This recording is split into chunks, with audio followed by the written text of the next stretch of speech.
Det här är en fågel! Tifos och bananen. Ica. Örkelön, slenskofte!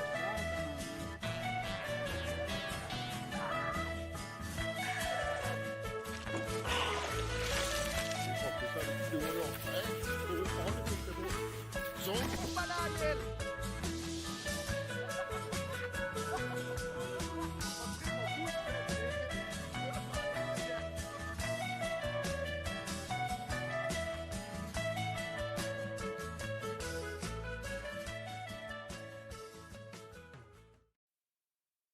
Hello, and welcome back to another episode of the Longhouse.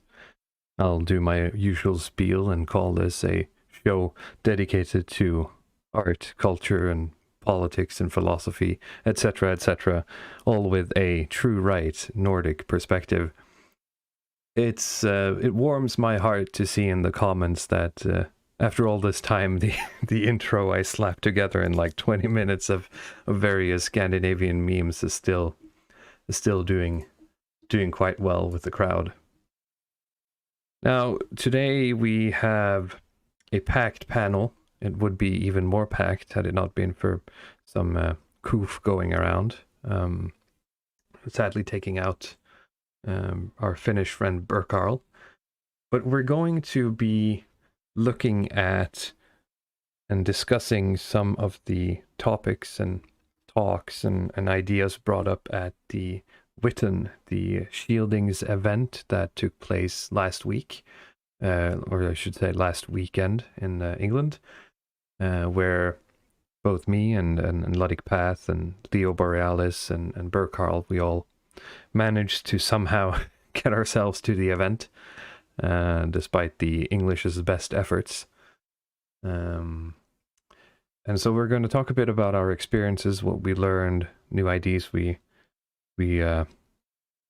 encountered, friends we made, etc., etc. So hopefully you'll stick around for some fun and some wisdom from this year's Witan. Now, before we start, I'll just quickly mention that in the description down below, we have a link to our Longhouse Clips channel. If you don't feel you have the time to catch up on older episodes of the Longhouse, you can check out this. Luddic Path has been doing a great job continually posting sort of highlights and best-of moments from our previous shows. We also have the link to the subscribe star if you would like to support this show and this channel. We would greatly appreciate that. Otherwise, it's the usual things. Remember to like the video, subscribe if you haven't. I looked at the analytics the other day and we're actually up to about a 50-50 of people watching the channel who aren't subscribed, which was not the case for a long time. So please, if you've been enjoying whatever we're putting out, consider subscribing. That's going to help us a lot in terms of reach. I'm sure that the second we get monetized, we're going to get shut down, but at least in terms of reach, the subscriber count really helps. Now I'll go through here and introduce our panelists. It's Luddic Path as always.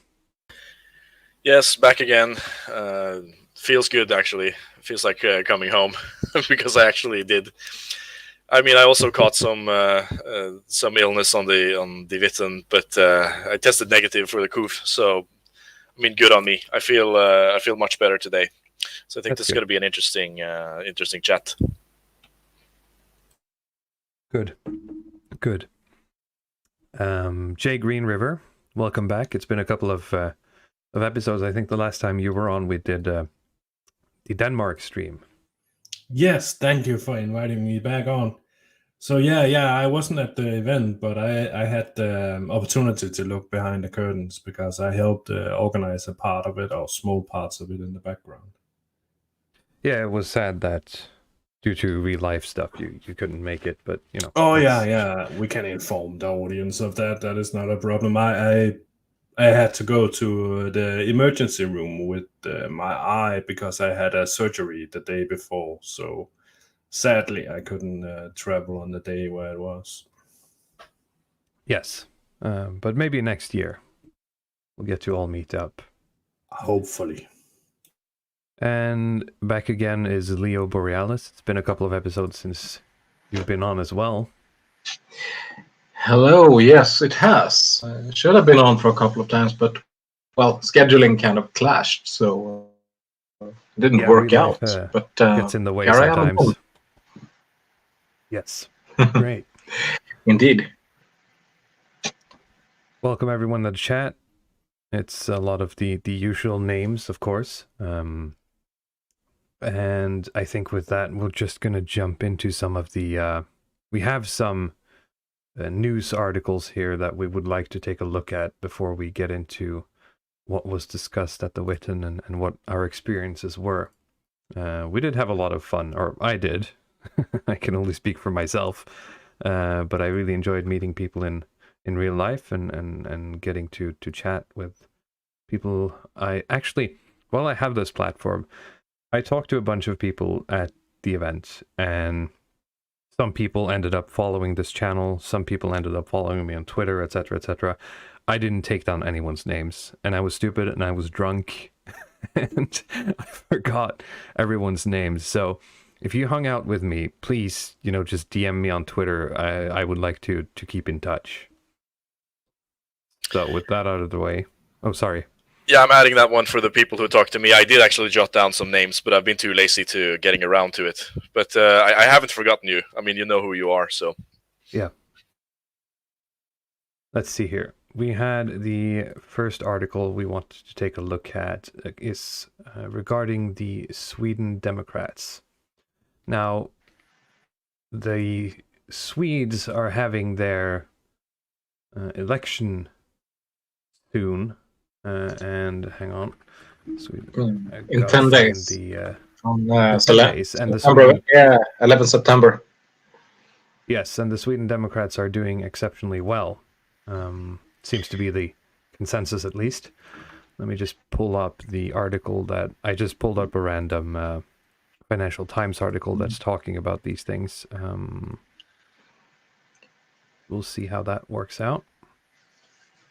There's a freaking cookies stuff. All right. There we go.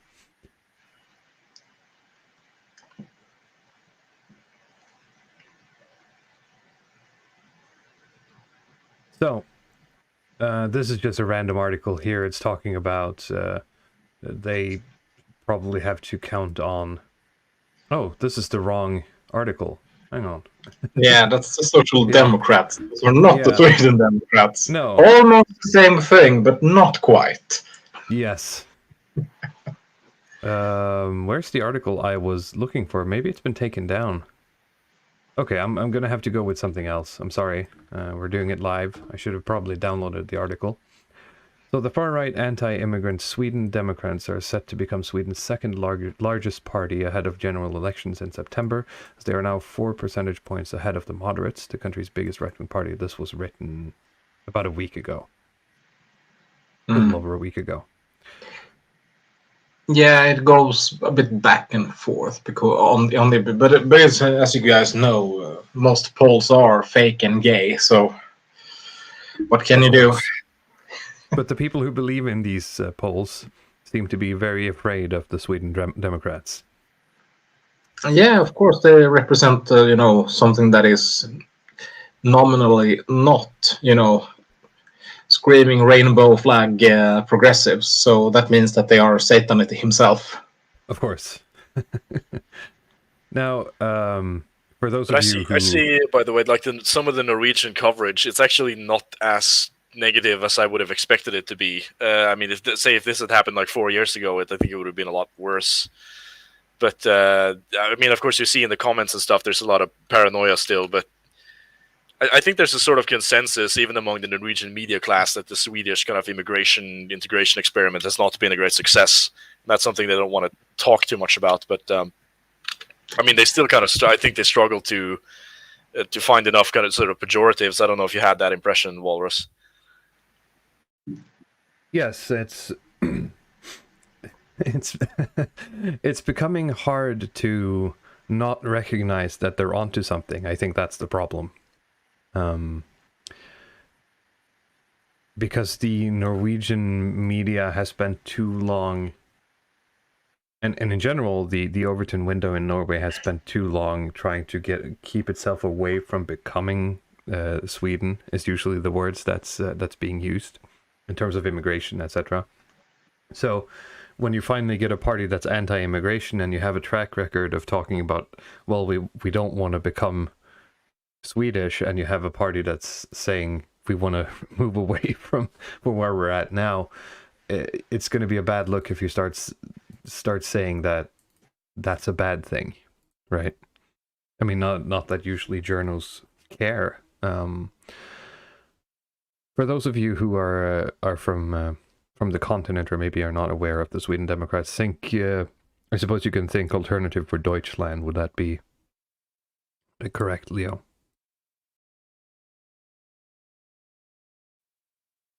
Oh, did we lose him?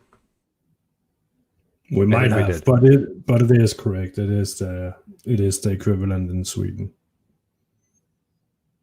Right. Meaning that they are like chemically sanitized for any actual hard right elements. Correct. Right. Ultimately, yes, I think anyone would call them quote unquote containment, but these kinds of parties usually find themselves as the only one pushing against immigration. So by virtue of that, they just become a target, really. Yeah, I mean, He's back. yeah, I'm back. Something happened here. I have no idea what, but I died at the time. I don't know. No, but that's true in a sense that they might seem slightly going into containment because, well, they kind of purged a lot of the more unsavory elements and stuff like that over time. But I don't know. I think people in general don't really have a problem with them. It's like, yeah, whatever. This is mostly just the chattering classes that are shitting themselves that these people are going to get some kind of influence and power over the machinery of state, which they all rely upon. Right. So the blue check marks are. So it's the old fear that they will be ousted from the trough, so to say. So that being said, if they're looking to become the second biggest party, do they have any potential of getting into power, or are we going to see a case where sort of every other party bands together to keep them out? What do you think the fallout of this is going to be, Leo?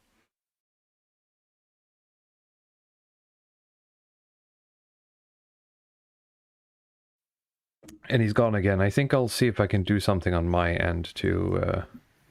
He's being targeted. Yes. Yeah, I'm being contained.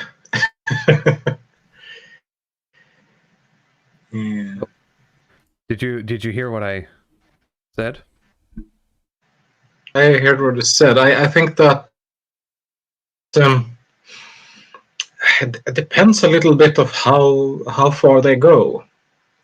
I mean, the thing is that the blue bloc, or the tacitly right-wing bloc with the moderates and Christian Democrats, they have essentially relied on unofficial support by the Sweden Democrats for years to be able to fight back against the communist bloc of various crypto and outright communists. And the problem that they will have, that also local media has been talking quite a lot about, what are the moderates going to do now when they are no longer like the second largest? They are going to slink down. I think the implication is that they will become the third largest party. The question is really just how will the numbers stack up? Right. Because they also have numbers they have no idea. Really.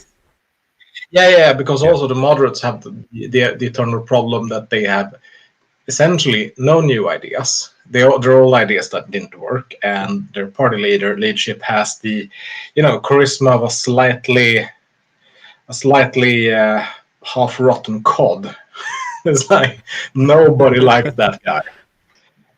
It's like no, he's all like he's the most fun thing also that the guy is also a manlet. He's like 155 tall. and it's a small, it's a little rat just running around. He also behaved like. Him? Can we do a quick physiognomy check on him? What was his name? Let's see here. Can I just search Sweden Democrats? Is it Ulf Kristersson? Oh, yeah, right. Ulf Kristersson. Yeah. I just call him the rat, so I forget what his name is. Ulf Kristersson. Let's see here. Oh, I'm just gonna Google the height here because Google knows how tall everybody is. Oh, it's actually 169. I mean, that's a little bit better. By a woman in this photo. Hang on a moment. Let me see if I can pull this one up. Open image in new tab. Okay, here we go. And here he is. I'm not sure who these people are, but he's smaller than all of them, and two of them are women. Yeah, that's the Socialist Party. If you go left from right, the slightly redhead is the leader of the Center Party. The guy to the right of the guy in the blue suit, who is Kristersson, is the old leader of the Liberals, and the girl on the right, or whatever, she's like 35 or something, is the party leader of the Christian Democrats. But I see where you go. I mean, he really does have the globalist aura, doesn't he? Yeah. I mean, we were talking about the man when he was chairing like the Socialborgarråd. He was in Stockholm, essentially working for, the Department of Social Affairs or something like that, whatever you should call it. He managed some old foundations that is supposed to give, like old government-controlled old foundations that own property in central Stockholm, and were foundations set up to give like old, poor widows and handicapped people access to centrally located flats. Yes. And he just made sure that he could get hold of those. Friends of his could get hold of those. His kids got everybody gets an apartment. Stuff. Yeah, more or less. Instead of poor old widows and pensioners with no, who have a problem having a home. So this man is, complete, a moral vacuum, really. Yeah. I noted this guy down on I noted this guy down on my elite Fenno Swede list. Do you think he belongs there? Or maybe I should take him off if he's like 5'7". Yeah, perhaps. I mean, like many people in his class, he's one of those who fails upwards. He keeps having scandals and failed projects, but he's still sort of just climbing the ranks. When you're that hot for power, or at least the perception that you have power, then you're willing to to endure anything and just get out there. So he's getting in front of things that people in his party doesn't want to, and therefore he can. Right. Ted Kaczynski asks, "What's the conversation about right now?" Sorry if you're getting in a bit late. We're discussing the upcoming election in Sweden, just touching on some developments and the fact that the Sweden Democrats, the quote unquote far right party of the nation, is set to do a lot better than everyone expects. Yeah, but getting back to the original quote, I think the original question rather. I think that we'll just have to see how badly they win. I have to say, to see what kind of coalition is coming in there. Because if the right wing coalition manages to take some real estate from the communists, then they kind of have to enter into a coalition with the Sweden Democrats. If they want to take power, and I think that they want to do that. So, but you never know. you never know. Weird are the workings of the political landscape in this country. Sometimes it's just like, what are they doing? Please God, what are they doing? Well, you know, a lot of them don't know what they're doing, and the few who do are probably evil, so... Yeah, we're at. all of them, more or less. I mean, even if they aren't, you know, like quote-unquote evil, they are at least, you know, spineless opportunists, most of them, so... Mhm. That's kind of... I did meet people. I did meet people at the event who talked about their experiences with people they knew who entered into either Labour or conservative, the Conservative Party, and how that sort of how these political parties are just machines for producing psychopaths, really, who are willing to do anything to get in power, and that explains a lot, doesn't it? Mm-hmm. Well, I also see here the subheading of the little thing here is also doing some weird thing. It's a far-right populist party once forbidden in Sweden due to its neo-Nazi ties. That's not really true. Having neo-Nazi ties or being neo-Nazi doesn't mean that you are forbidden to act as a political organization in Sweden. They were once marginalized. They were pushed to the fringes. Yeah, I don't know what publication this is, to be honest. This is just something I found since my original article apparently got yeeted. Maybe your translation, or is this the original text? I don't know. I had to fall back on just Googling and see what came up. So this might be, you know, a bit of a third degree source kind of thing. Anyway, I think we've spent enough time on that. Let's. We wanted to have a quick chat on. We have to do some rank punditry on one. Andrew Tate, is that the name? Let me just translate this article here, because he has been popping up in a lot of, at least Norwegian media, which is strange because he shouldn't be. He's a fringe celebrity, or I say fringe, but he's an internet celebrity, right? So, oh, it's closed behind one of those. Let me see if I can pull up like a version of it that doesn't have. Yeah, I think I have one. Let me translate it. Get through the paywall. Only the highest quality of technical skill here at the Longhouse. Let me see here. Translate. So this specific article is about how young adults are watching this guy and being turned into Nazis or something. Based.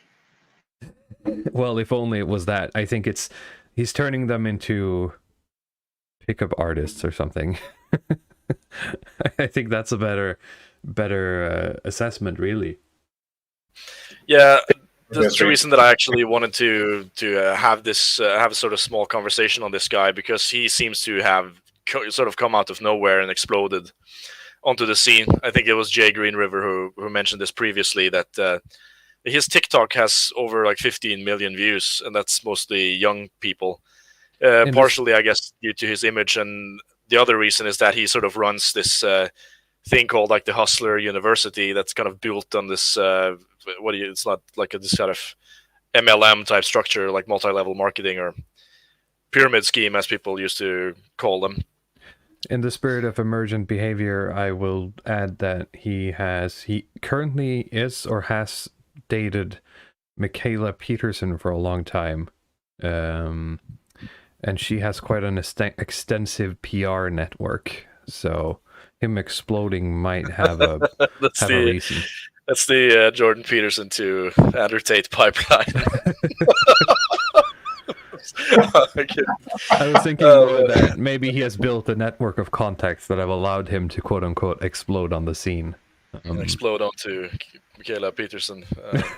I'm sorry, I can't. I just, I'm unstoppable. So that's what she meant by a purely meat-based diet.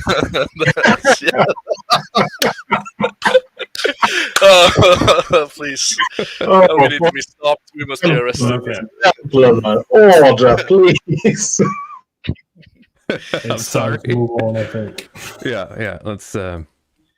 But- So, I suppose my take on the whole Andrew Tate thing is that it's, the Tate viewed from the right should be to say that they're right in saying that it's quote unquote toxic masculinity, but I mean it's for the wrong reasons, right? Because you're buying into the product of Andrew Tate, the product of the pickup artist and the bodybuilder, sort of, instead of traditional masculine roles. What do you guys think? What I sort of like about this guy is that he kind of sets a totally new standard that we can work back from, which is quite comfortable, actually, where he just comes out and says that, occasionally or allegedly, this is what he says, according to these articles, that women are property of men, and that, only women can cheat on men, and men cheating doesn't count, and so on. And it's actually quite comfortable if if he's like the outlier, then we can stake out a position that's slightly more moderate and look good by comparison, which I actually think is a pretty good thing to have happened. Even though I do think this guy's kind of a grifter.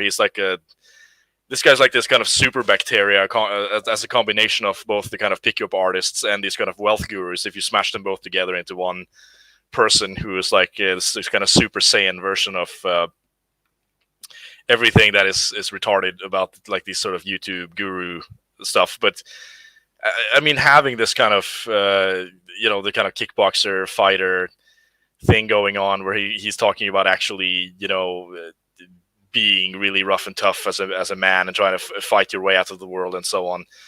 Especially with this stuff reaching Zoomers, because I feel like Zoomers have the best radicalization potential of any generation, with them being completely kind of ahistorical, and they are blank slates in a sense. I mean, if you can get Thomas777 on TikTok, I think you could pretty much just sell the Zoomers straight up on all the remissionism.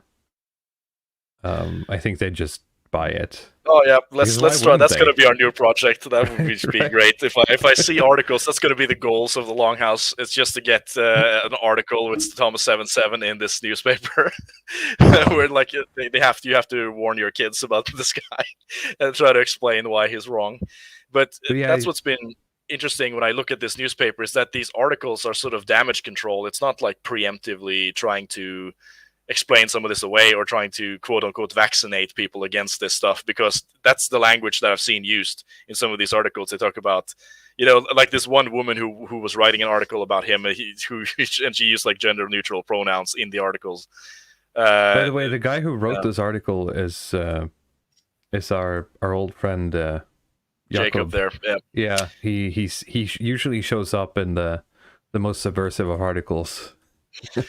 Well, I mean, he writes in a like less polemic style than I think most people do, but he seems to have just kind of specialized into this type of culture war, pop culture stuff. That seems to be the only thing that he knows.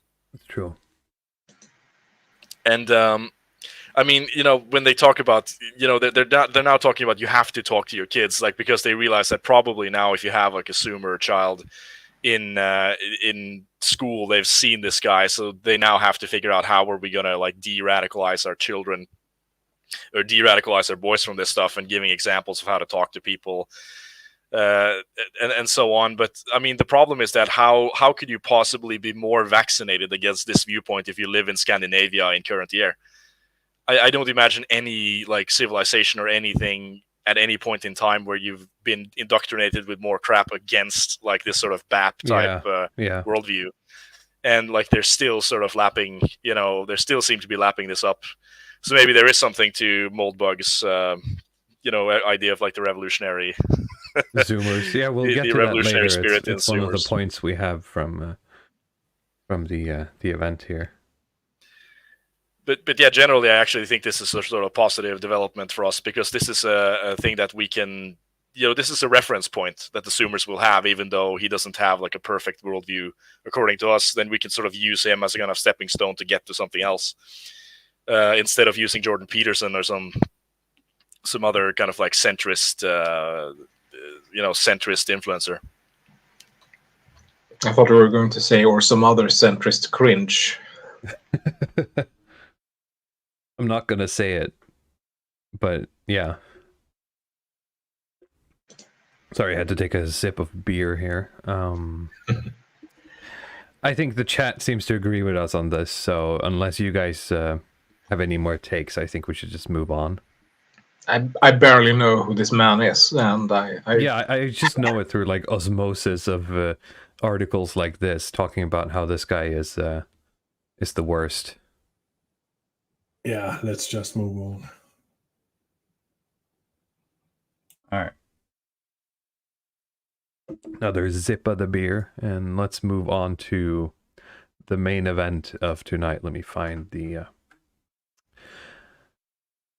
I called it, I already invoked emergent behavior today, but I have emergent behaviored some more and come up with a totally new concept of tackling multiple topics in one live stream. So I present to you all the Viking raid of topics from the Witan event. And it might be a bit hard to see the ones in the back. Let me know if you need to help me, need my help in reading them. So I think I'm gonna go with Leo Borealis first. I'd like you to pick a topic for us, and I'm gonna start a timer just in case we spend a lot of time. I'm gonna go for the absolute red meat that is Birmingham. Oh yeah, sure. I'm thinking you might go to Birmingham. Yeah. Okay, so the event was located in the Midlands area this year, and as such, most of us had to fly to either London or Birmingham, and both Luddic and I ended up spending a day in Birmingham, and the following day we met up with Leo, and we shared a very interesting cab ride to the event, about 30 minutes drive or something, right? Yeah, something like that, I think. And it was a very... I would like to point out to the audience here that now a walrus is trying to smuggle away the fact that when we went for lunch before this infamous cab, he found us a nice place to eat. It was the most hipster place I have ever met or ever been. I'm sorry. Look, I looked it up online, right? And it's one of those, there's a restaurant here by the water side with like the old canal part of town. That looks very nice. We don't have to sit and look at the modernist sort of globo homo buildings that were all around it pretty much. So I figured, yeah, let's go there. It looks nice. It has good reviews. And we got there and I realized that it was fake. I mean, it was pretty much like styled to be old school and in that hipstery way, of course, where there's craft beer everywhere and the food was served on, not on plates, but on wooden crosscuts. Wooden crosscuts. Yeah, and you have to. Which is a crime. And as almost realized to its detriment, you had to actually, for your Caesar salad, you had to add an order of chicken. Yeah, you had to pay extra for the chicken. Salad. You got a big one. Here's 15 pounds for your Caesar salad. Oh, and it's going to be 3 more if you want chicken, you absolute peasant. Yeah, and of course, the reason why you see that it's a hipster place and not a beer place is that all the beer is kind of gimmicky bad beer, and they have like 15 types of IPA with splash art etiquettes. So and there was a vegan option for everything, and for that, I am ever going to be in your debt. I'm never going to be able to live that down. It was a shot in the dark, and I missed horribly. I don't think there's any more to say about that. But the infamous, of course, cab ride from Birmingham to the location of the event. Due to it being a Friday afternoon, our cab driver decided to take us through some of the back streets, which landed us in, well, a different country, really. Yeah, that was kind of interesting. I mean, we took like a left, a right, and then a left again, and suddenly we were like in fucking downtown Karachi. Yeah, It was like, all the what signs. the fuck just happened? and you watch stuff like Lotus Eaters, right? And they talk about Birmingham and immigration, but when you're there and every sign around you is in Arabic, and everyone is walking around in these religious... kaftans or something like that. Yeah, kaftan, yes. And there's just tons of people everywhere. They don't have these same sort of spacing, I suppose, that we're used to. It's like the density of people, the amount of people. And the fact that there's, for 15 minutes, there's just not a single Englishman. It's as if both the people, but also the city, sort of the municipality, has just sort of ceded this area to the immigrants. Like, this is your sort of city-state now. You own this. Yeah, more or less. I mean, when we got out of there and the demographic changed, it wasn't to the English, it was the Sikh. We get into the, what do you call them? The Sikh? Yeah, the Indian guys with turbans. I mean, just to draw a picture of it here, the street that we drove through, it's the type of density that you see if you look at footage from India or films that are happening in India where people are just all over the place. And the cab driver actually drove into, I think, one or two people in the street because it was so crowded. I wanted to, because the thing I used to order, the taxi allowed me to give him like 5 stars, like 1 to 5 stars after the ride. It didn't give me a chance to comment because I really wanted to be like 5 stars, hit an immigrant with his car.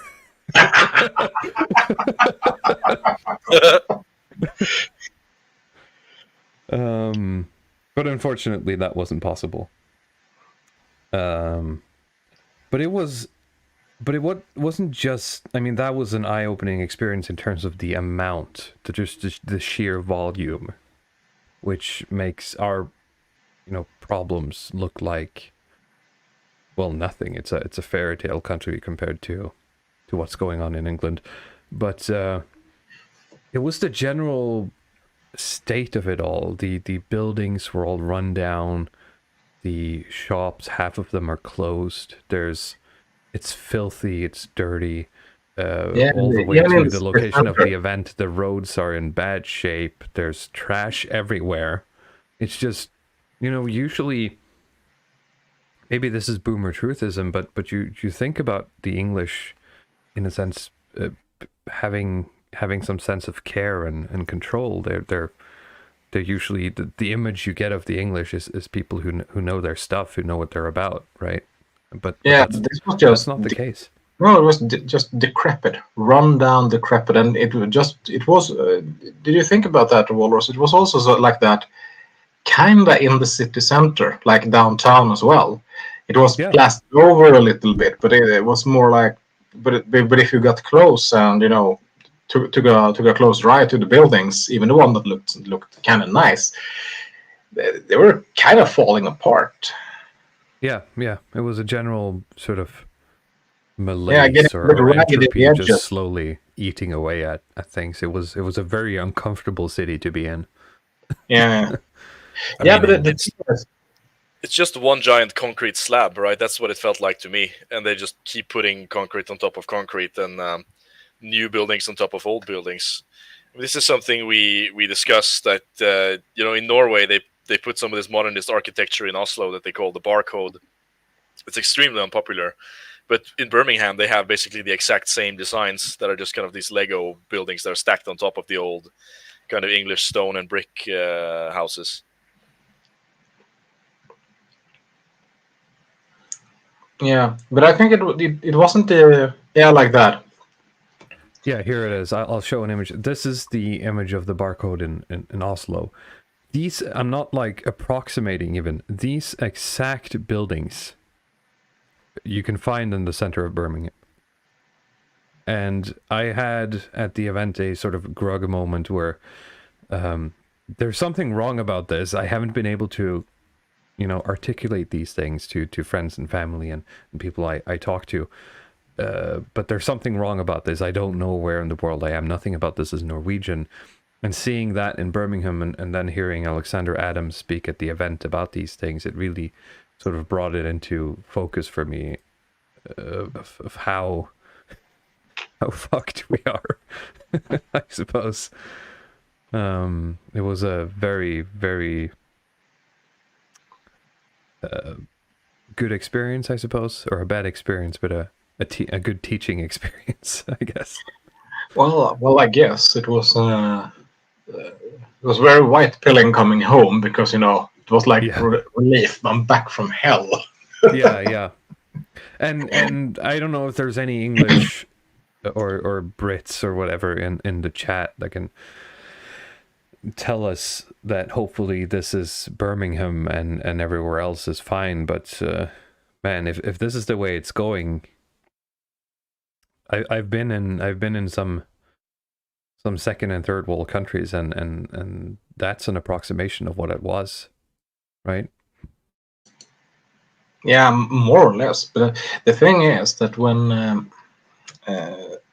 you guys had left, we were up to Coventry, and just as bad. And Right. When I took all these places that I went by going to the airport, same thing.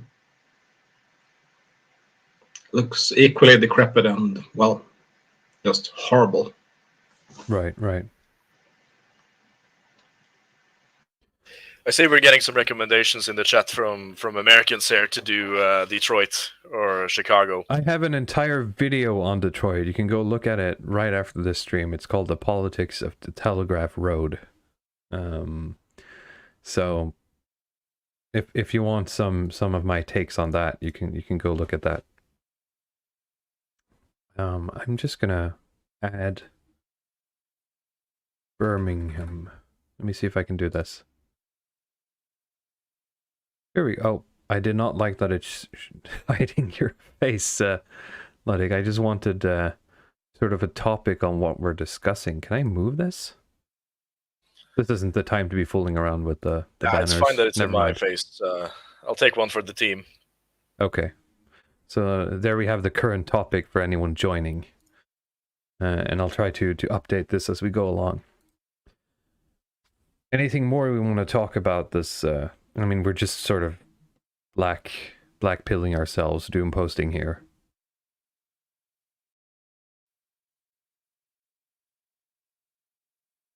Maven Politics says there's a reason why none of us in the Birmingham basket weaving actually live in Birmingham. Well, I mean, that's the thing, because I ended up talking at the event with Carl Benjamin for 5 minutes about this, and I told him, we took the cab from Birmingham to here, and I told him pretty much everything that we've been discussing now, and he's like, yeah, it's really bad, and we've just sort of fled. No one lives there. No one wants to touch it. No one wants to deal with it. And it's just going to fester. The last part is probably me paraphrasing or recalling something wrong. There was quite a bit of alcohol. But that's the takeaway, right? Even local British people that I talked to there at the event are all equally as disturbed.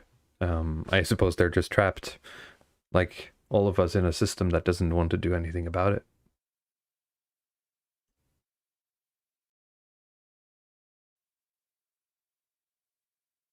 Glow in the Dark says, well, pictures only say so much about Detroit, and Chicago to experience it is a whole new thing. I agree. And I'll add that it's been quite a while since I think I was like a day and a half, barely even, maybe, yeah, a bit over a day in Chicago. and I was probably in more of the center about 10, 11 years ago, and I wasn't even paying that much attention because I was a teenager, so, you know.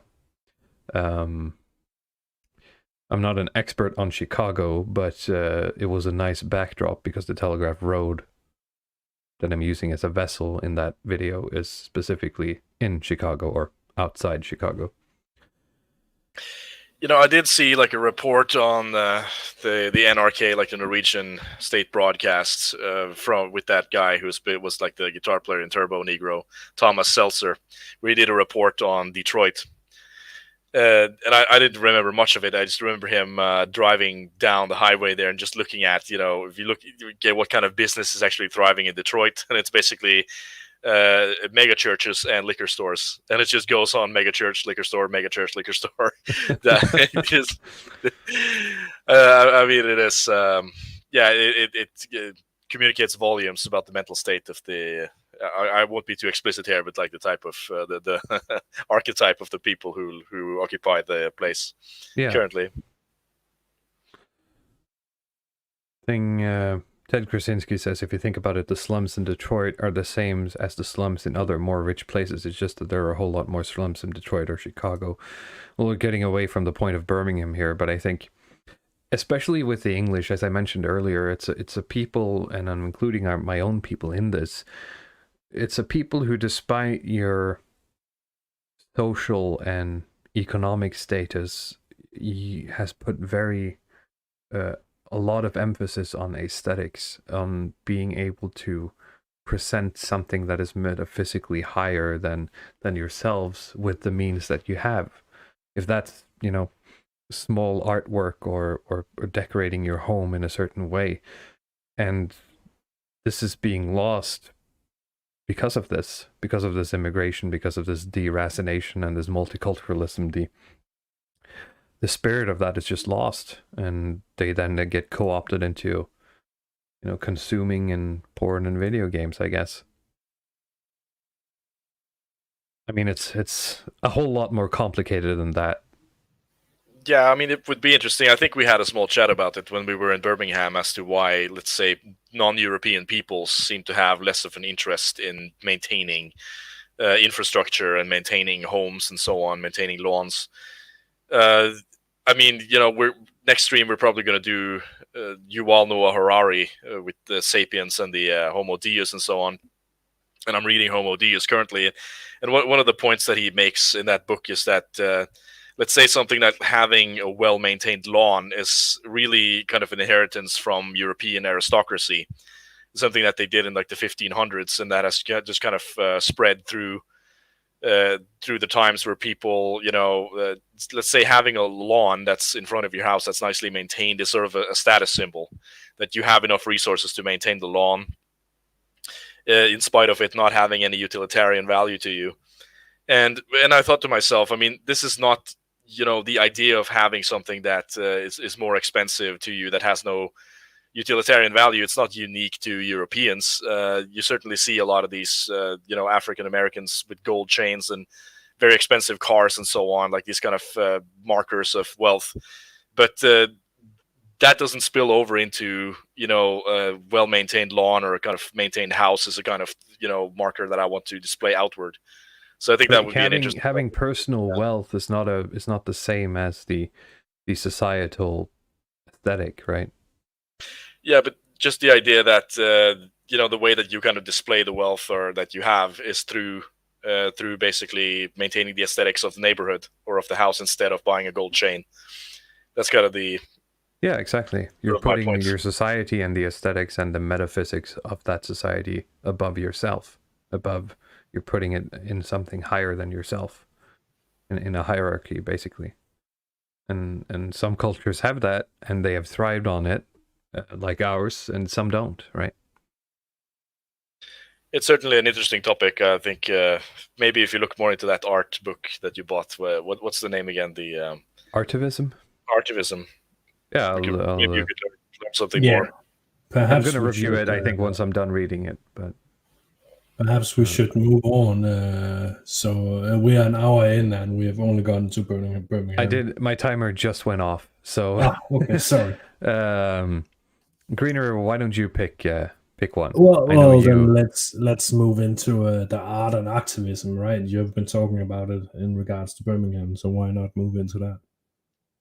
Sure. So at the event, there were a couple of panels and talks that touch on either sort of art or, in the explicit talk that Alexander Adams did, how the praxis of art can be reactionary.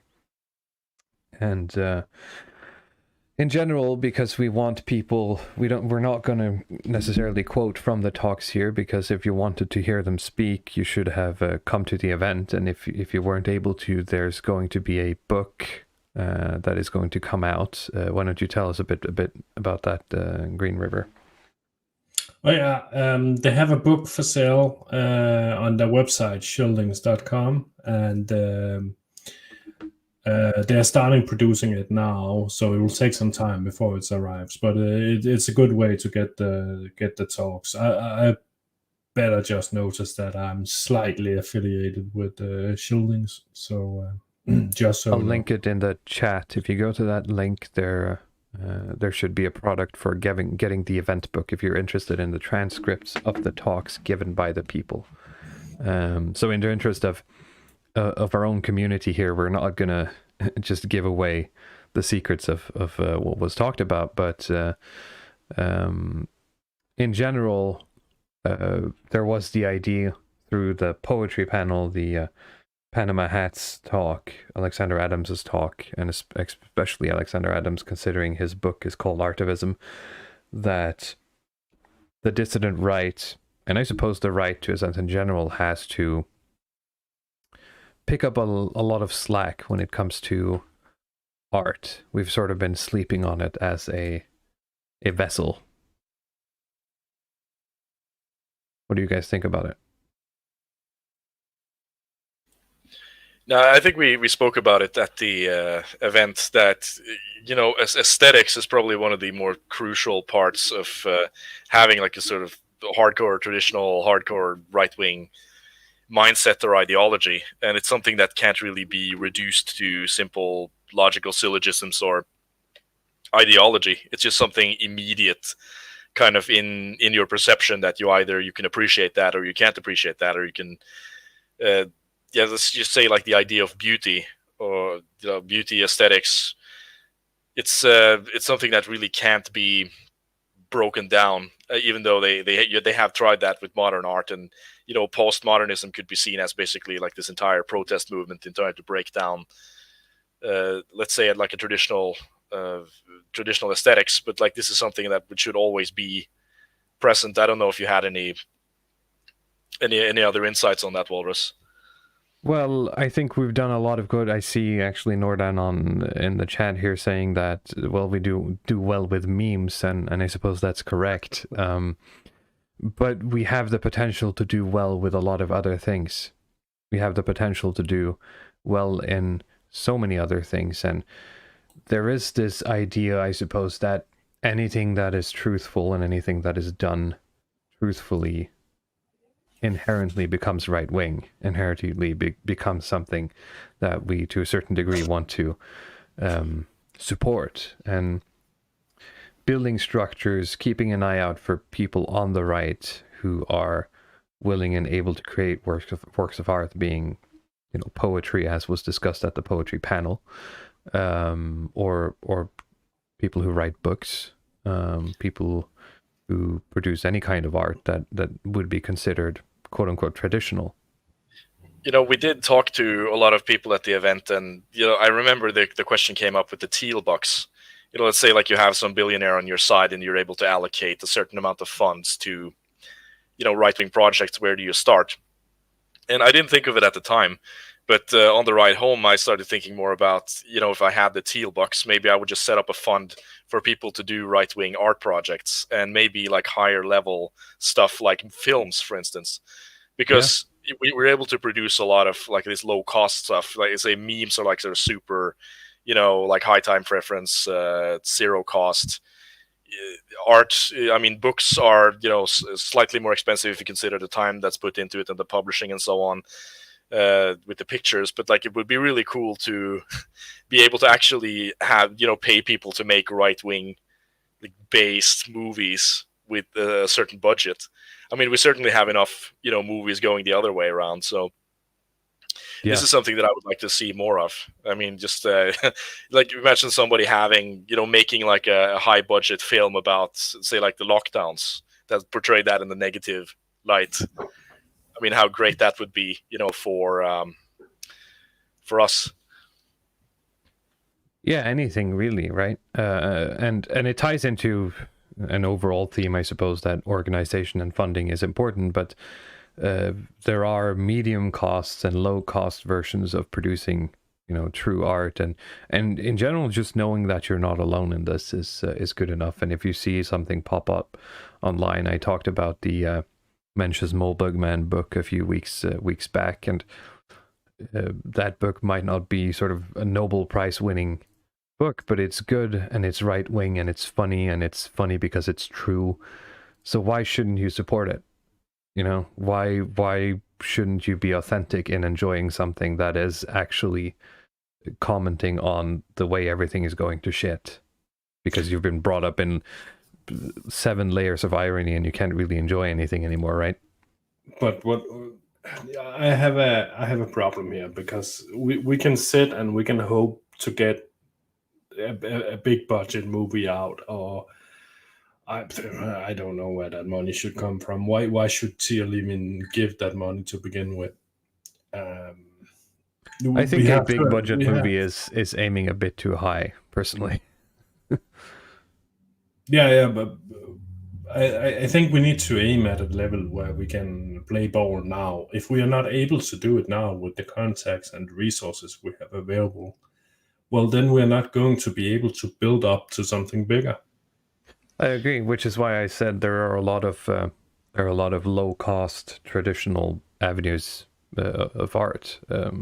Poetry was something that was specifically discussed at the event, and poetry is, I'm not going to say easy to publish, but it's easy to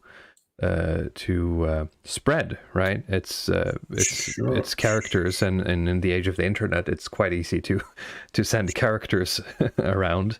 And complete agreement with you. But if you want movies, you have to make movies. You can't start doing poetry. No, but I'm not asking for movies. Okay. Well, I think Luddic was talking about something. But I mean, you know, it is just sort of a talking point in terms of art or things that I've talked about. I know you're a practical guy, JGreenriver, so. But yeah, the movies is like way outside of what we can afford or even manage to do. But I think that would be extremely powerful if that was possible.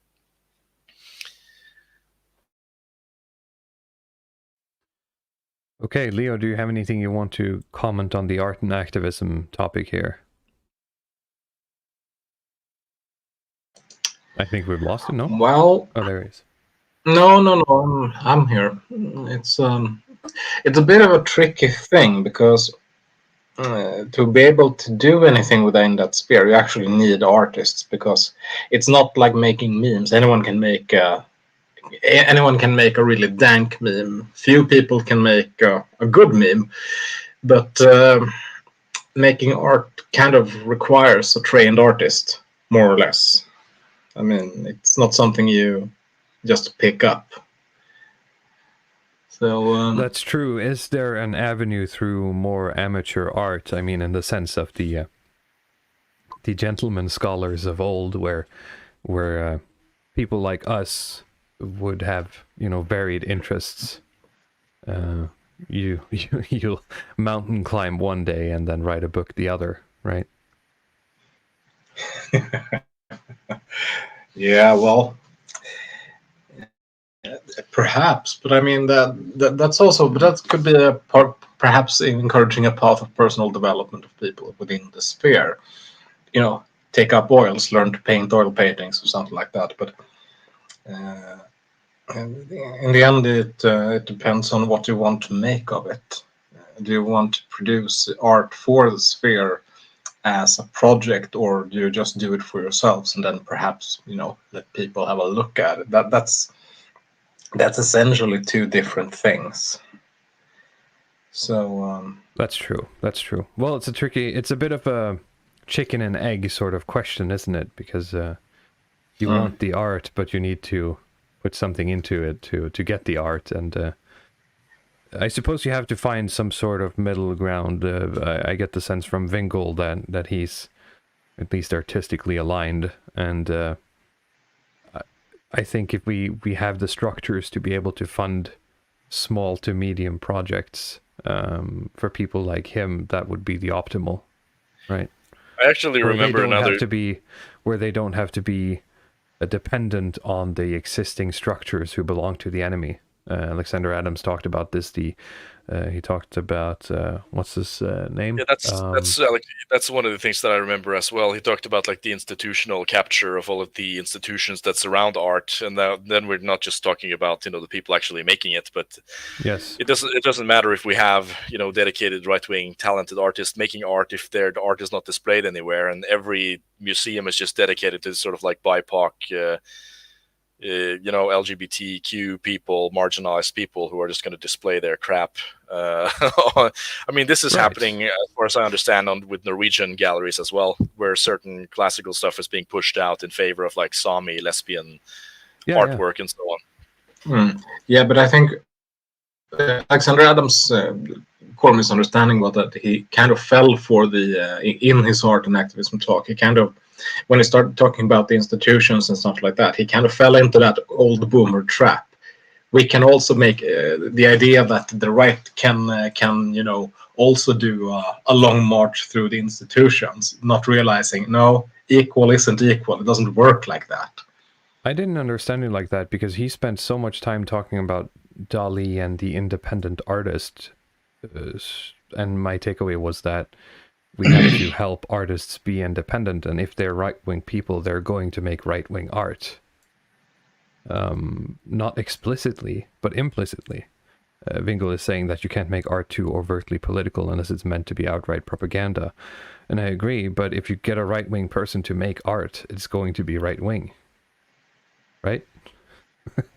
I mean, maybe that's the grug view of it. I don't know. Maybe I think so. I'm I mean, stupid. the stuff that's being produced by Sami lesbians is not going to be right wing. I don't care what their personal views are. I mean, it's just not going to represent anything that we believe in. In a sense, I mean, you see this as well because it's happening in so many spheres of culture. I mean, I do follow like movies in the periphery and stuff, and there's more of a culture now to have this complete inclusion where you have to not only have a racially diversified cast in movies and shows, but you need to racially diversify in terms of directors. And like you see, especially with, there are exceptions to this, of course, but like with female directors, or they put in, BIPOC directors, they have a tendency to not be able to move outside of their own kind of navel-gazing perspective, in a sense. Like everything is about them and their struggle and like their victimhood, and they can't see a bigger picture, and that seems to just come through everywhere.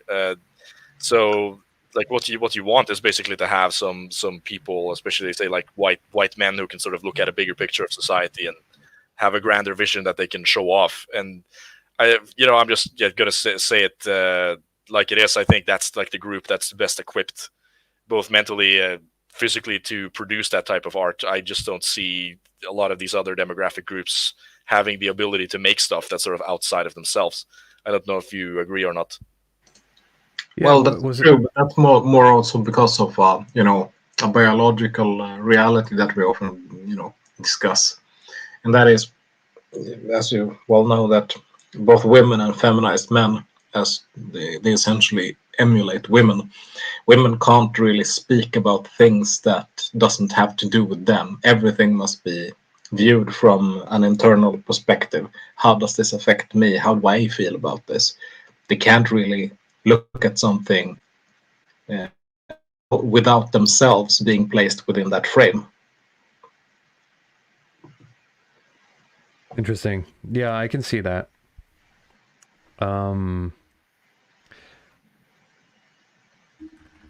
Of course, you have to have like the outside, like the male outside perspective, but there also has to be a heart in it, right? Or else you could just get this kind of bloodless utilitarian view. Yeah, of course. Like, I mean, that's where if you had like Steven Pinker or Bill Gates do artwork or something, it just wouldn't be the same. Like, so both kind of the outside perspective and a lot of that spirit, so to say, has to be present. All right, my timer just went off. Do we have any closing statements here before we move to the next? Yeah, we're going to do an Odd Nerdrum stream in the future yeah. for the Norwegians familiar. Yeah, and I think people from the outside will enjoy his, let's say, eccentric personality. Okay, Luddic Path, give me a topic. The octopus. You want to talk about the octopus? All right.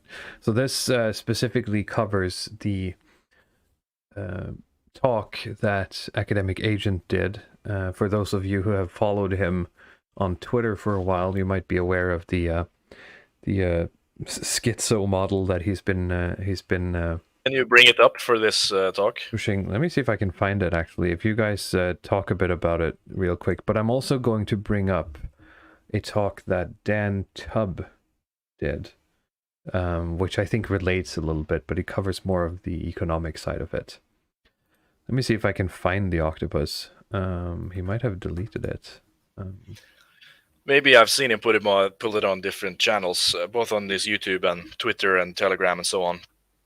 But maybe he has deleted it for the sake of the talk. I'm not so sure, but I mean, this is Academic Agent's kind of attempt to create a competing model with the cathedral model in a sense where it's really more of the say both using elite theory and trying to integrate a bit more of this complexity theory in a sense, and trying to look at a system with multiple nodes and seeing how these nodes interact with each other, and then trying to create a sort of system where you're seeing that where I mean, how does power move basically through the system, and what nodes are the dominant nodes and what nodes are the less dominant nodes. Of course, I don't have all of this stuff in my head, and that's why I would. It would be nicer to have the actual photo. I have the general idea of it. I don't know why it's not coming up, because I know I have commented on it in the shieldings element matrix thing somewhere, but it's not finding any of my chats. In general, the idea is that you have the money power on top, which would be your BlackRock, which is responsible for funding and keeping all of the various organs of the octopus alive. Oh, you found it. Very nice. That's going to make our job a lot easier. Let me just pull that up. One day, when we're huge, I'm going to have my own Jamie, and I don't have to do this. Here we go. You'll know Jamie.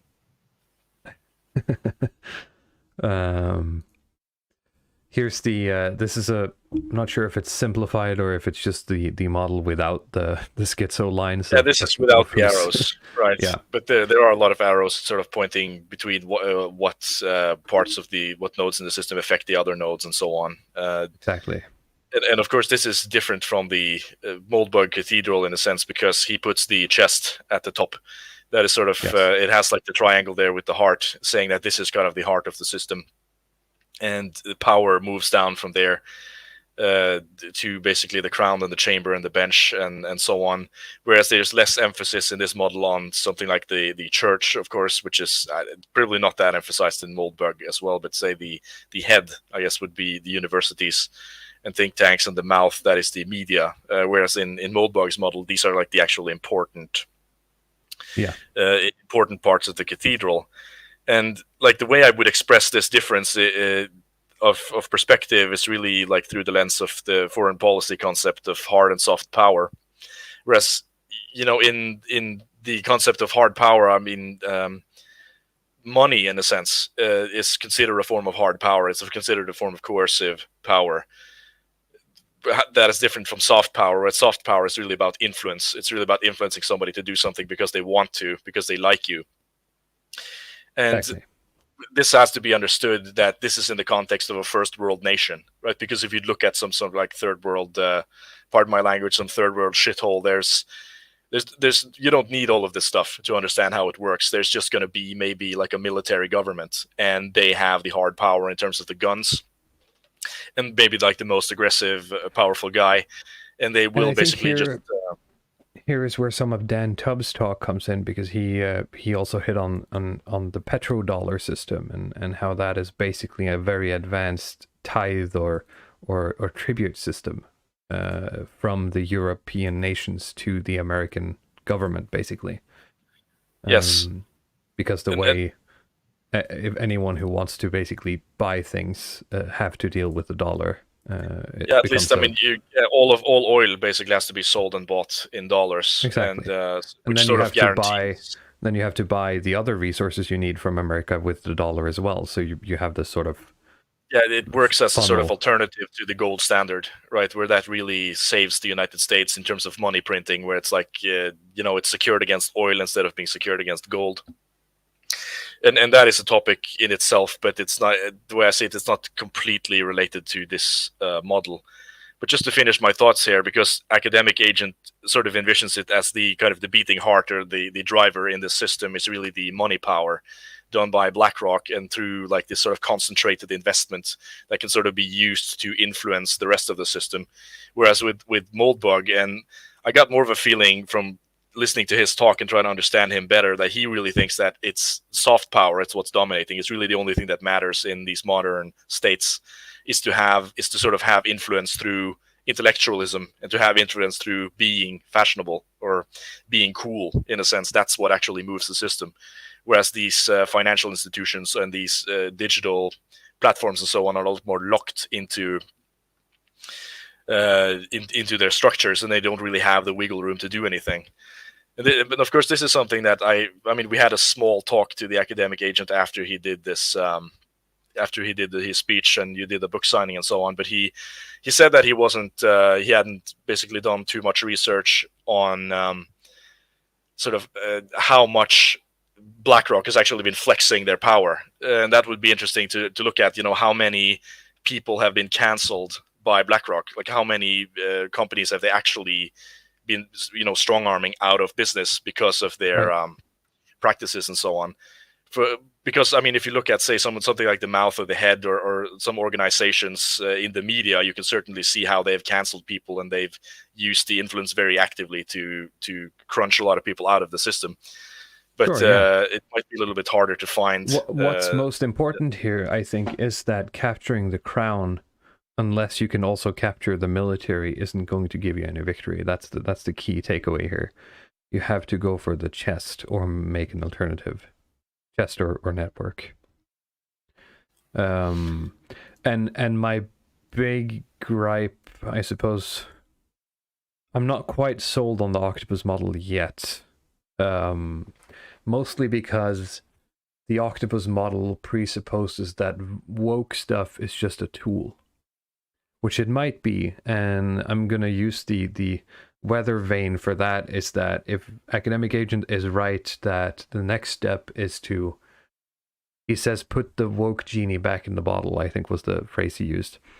If the fact that BlackRock and the Dark Lord, he who shall not be named, have sort of signaled that the woke stuff is getting out of hand, we have to go back to the good years of 1990s. If they can do that reverse maneuver, and people sort of just forgetting the last 10 years, then I'm going to see that everything here, every other thing here in this model is correct, because that's the one thing I can't really sort of fit in, that and sort of where the military power stands in this. But it might be that this is just also a very specific US. Well, the way I see it is that military power is, because this has to be understood inside of the context of an industrialized modern nation. And military power is really not something that's being used in the daily runnings of these types of nations in terms of making people do what you want. So it's either people are being sort of influenced or coerced through money, or they're being coerced through, opinion, basically, as a sort of intellectual opinion. And of course, if there's like a crisis situation, then you could have like a coup d'etat or something where you capture the crown with the military, and you have to use the crown to then basically discipline the chest. And when you've disciplined the chest, then the rest of the system will follow through that. At least that's how I understood it. Maybe JGreenriver has some input on the model that I've not been able to explain. No, I know about as much as you do, and I thought that your explanation was pretty decent, to be honest. I do think that there's things we can do that isn't on the chart. Like if we are looking at the chest, right? I think that we can use crypto, for instance, to nip away of the edges and take away some of the power and the influence they have. We're not going to be able to destroy it via crypto, right? But we can nip at the edges if we are systematic about the things we do. And I think that goes for pretty much every area in this model. But yeah, of course, the chest and kind of the death of the chest does plug into the Dan Tubb death of money talk. Yes. Whereas he does present a kind of dire scenario for the chest, whereas like the more traditional lending institutions are having this problem now with ever accumulating debts that are never going to be paid back, and trying to have to pivot onto some other technology. Meaning that, I mean, of course, if he is right, then the chest will not be as powerful in the future as it is now. Or well, it depends on if the chest gets what it wants, because his thesis, I suppose, would be that the chest realizes that it's going to run out of power soon, and there's going to be what Schwab calls the fourth industrial revolution, but he'd like to be on top when that's done, right? So how can he align himself so that when all of it is over, Schwab is still on the top, right? Tony Blair is still on the top, or at least the people that they represent. I do think he's kind of implied these more older banking families and like the people like the Bank of Settlements. But I mean, we can sort of just keep going in circles about who's really behind X and Y. I mean, at some point you have to stop. I see what you mean. I just sort of in terms of clarification, I thought that's what, at least that's how I understood Dan Tubb, is that he meant his thesis is that these old banking families basically tried to cling on to power, and that's a lot of the stuff that's driving the World Economic Forum and some of the Fourth Industrial Revolution, Great Reset, and so on, is that they have to find ways to pivot away from this old banking model into something that they can use while still holding on to their power without completely having understood that.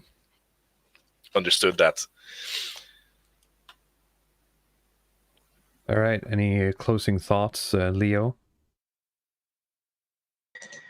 No, I think you have more or less said it all. Okay, then we have a minute to spare here, I think, on the clock, which is good. We'll go back to the Viking raid of topics. Since I'm the host, I'm gonna be silly and I'm not gonna pick any topics here. So I'm going to just go right back to Leo. You picked the first one, so now you go ahead and pick the next. Yeah. Let's dunk on the tiny Anglos. What's with that? They're also short. The Anglos were very short and aggressively British, which I should have anticipated, but I didn't anticipate how aggressively British they were. It's I joked when we arrived that the British really just have two faces. It's Prince Charles, or it's or three, I guess. It's like Prince Charles, it's Big Rob, and it's or Bazza, and it's Tommy Robinson. That's the three varieties of the English that you get. More or less. Yeah, they were. Well, there were a couple of somewhat tall Anglos, but they were. I think they were keeping it on the down low that they were actually Scots. So. That explains it. Well, there was one, but he was Australian, so I'm gonna pass on that. And I don't think I found many Anglos that were like taller than any of us. And Birkarl, of course, who is a giant of a man. I think he must have been the tallest guy there. Yeah. But it just goes to show, never meet your heroes. They're always shorter in real life than you think. Yeah, it was kind of fun meeting Callum from the Lotus Eaters. He was like, four apples high. Then again, so were all of the other Anglos. So I think they did. I think they've done a thing on the Lotus Eaters. The thing they've done in like when they filmed Lord of the Rings to like mess with the perspective to make things seem larger and smaller than it really is. I think that's how they do it. Yeah, but then again, I think they have different high chairs to equal it out. Then again, I mean, good old Carl isn't that tall either, so. Yeah.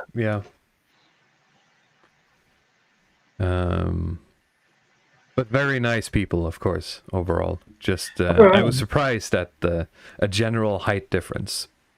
And that's not just at the event, which housed a lot of Chads, obviously. But in general, just walking around town, it was unusual, and especially in Birmingham, the only people who would be taller than me would be Africans. I run into the odd Maasai there. Yes. Oh yeah, well, in any case. That's Birkarl. Maybe we'll get to it once we get to the friends and cigars topic. We can talk shit about each other. Yeah. Anyone else want to comment on the phenotypes of the Anglos, or should we move swiftly on? Let's just bring a tape measurement next time, so we can make sure that we're right about this. Yeah. Okay, JGreenriver, you spoke last, so you can pick the next topic. I want to hear about the Dark Elves and the rocket ships. All right. Well, this was Curtis Yarvin's talk, who, if I'm correct, there was a rumor going around right before his talk that he was pretty much just going to wing it, which says something about his skill, because it was easily one of the most entertaining and captivating talks of the event. I don't know what you guys think of it. Yeah, it was one of the best. I think his long experience in public speaking is really shining through. I mean, he can really. You realize that, you remember in the beginning, he was really like throwing out a couple of feelers to see how people would react, and then he kind of, styled the talk to people's reactions. So he was very skilled. Yeah, he did a very good job. This is similar to other people. I think Jordan Peterson can do some of the same things, where he just sort of goes through like the greatest hits, basically, of his career, and then tries to finish on kind of a point where he synthesizes into something that's relevant to the topic at hand, or something that's a little bit new. And of course, it gives a lot of energy when you're just kind of feeling out the crowd and making jokes and asking questions, interacting, and so on. This is one of the talks that I laughed the most, I think, because he was able to get in so many like funny stories and jokes and so on. The question and answer stuff was really good as well. We sort of run out of time. I wanted to ask him multiple questions. I think other people would as well. I think if they just let it go on, we'd probably be going for like 3 or 4 hours just doing Q&As on this.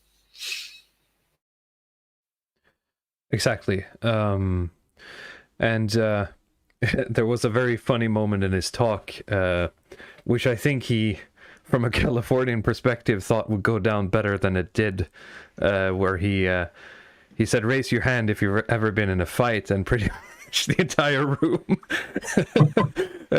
put up their hand. Yeah, he said, if you ever been in a fight in adult age, so after you were a teenager, and he expected like 2 people or something, like half the room. Because of course, if he did this in California, it would be like 2 people out of a room of 100. But you're in England, and there's a couple of Scandies here, so he got like 80% of the people to raise their hand, and he had to sort of like realign himself and be like, well, my point still stands though. And the rocket ship part, I think, was one of the more important parts of it. It shined through as we talked about how his goal is a lot more focus on the mouth, etc., of the or the cathedral part of the octopus, and the culture aspect of it. But the most important thing is that he basically went up there and spent 40 minutes telling us, get it right. You only get one shot at this, and that's why it's rocket ships. He said if you want to launch a rocket into space, you got to get it into space. You can't get it 99% of the way there. It's gotta be done right. It's got to be engineered well in advance, and you have to know what you're doing the day you're doing it. And it's something that people don't really think about, because in the day-to-day operations, it's mostly it can be a bit sort of like just lashing out against the left or unfocused reaction, etc. But we have to remember that if we're building a community, we have to build it with a goal, and everybody has to be on board with that. And if half of the community decides that today's the day we're gonna march on the Capitol, it's not gonna work out if not everyone's on board. Like in my limited imagination, I mean, I like to listen to Moldbug. I really enjoy some of his perspectives, but I guess there's just something like in my personality and temperament where I have a bit of an issue with this rocket ship thing, because he is very much someone who emphasizes soft power, right? This sort of cultural hegemony, exuding confidence, being interesting. Because he uses metaphors from like PUA stuff, like being alpha and trying to neg and use these sort of tricks and stuff to really present yourself as like the superior alternative and project confidence and be basically the interesting alternative. And that's how you're a threat to the system, is by actually being cooler and staying authentic and so on. But my question is then, like, how does this work with the kind of rocket ship analogy? Because the only way that I can understand, like, this kind of like, okay, this is just going to happen at one time if the right wing is going to take power. That cannot happen gradually. That can only happen. It's like this kind of burst of energy, which, I mean, what is that burst going to be if it's only going to be soft power? That has to be a kind of coup or some type of military action, in a sense, where things are turned around militarily. But I don't think that's what he is advocating for, what he is trying to say. So I don't know if any of you have thought about that part of it. Well, I have commented, and I did comment on the event, that his strategy of this weird martial arts things that he wants to do to make his opponent actually do what he wants or something is a risky strategy. Which is why my takeaway was more the rocket ship, because I don't see the regime allowing the cool to be reactionary right wing. The Zoomers can meme about what was his quote? Getting banned from Roblox for harassing minorities. But it's coached in like a million layers of irony. And they don't have any positive vision. Like, how is being mean to people on Roblox gonna lead you to any sort of stable, real, true right wing form of life, right? Well, I watched the Distributist yesterday, right, on his stream, and he is very influenced by Moldbug. He comes from the same area, and I didn't realize, like, until I listened to Moldbug, how much influence Dave has actually taken from him. But like, the Distributist was talking about subcultures, and say like the new left, and how like all of these leftist subcultures that have become mainstream now started off as like these kind of smaller things that just got absorbed. And I mean, this is the thing that they were supposed to be revolutions, essentially. Like you said, like the punk rock scene was supposed to be a revolution. I think, like this sort of gay scene was supposed to be a revolution, but they just got absorbed into the system and became a part of it. And but that's how I see, you know, in a sense, what we could do with like the article of what's his name, Pedro Gonzalez or something. He talked about how the dissident right is now being absorbed by the system, but that's not a rocket ship, right? That's sort of just like a slow drip of producing cool cultures that is going to become a part of the dialectic over time, and that will create openings for us. That's my big sort of gripe with it. You know, you're fighting an enemy. I'm going to paraphrase from a tweet, so it's not quite off the top of my head, but you're fighting an enemy whose greatest strength is being able to suck your energy and sort of turn it back on you. And your strategy is to like run one by one and attack him, right? I mean, it's just not going to work, is it? You're playing into what they're best at. I think there is certain times when you look at a regime, like look at the USSR. The USSR was breaking down through the 80s. Nobody expected it to collapse. One day, the elite just had enough. They gave up, right? That at that point, you can take off in the rocket suit. Sure. But just being cool isn't going to be enough, you know? No, you need to be prepared with the institutions ready to take over, right?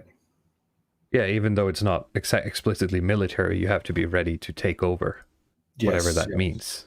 Yeah, you need to have institutes of economics, healthcare, everything you can imagine, different solutions to how to deal with it, and then we'll take the rocket ship from there, right?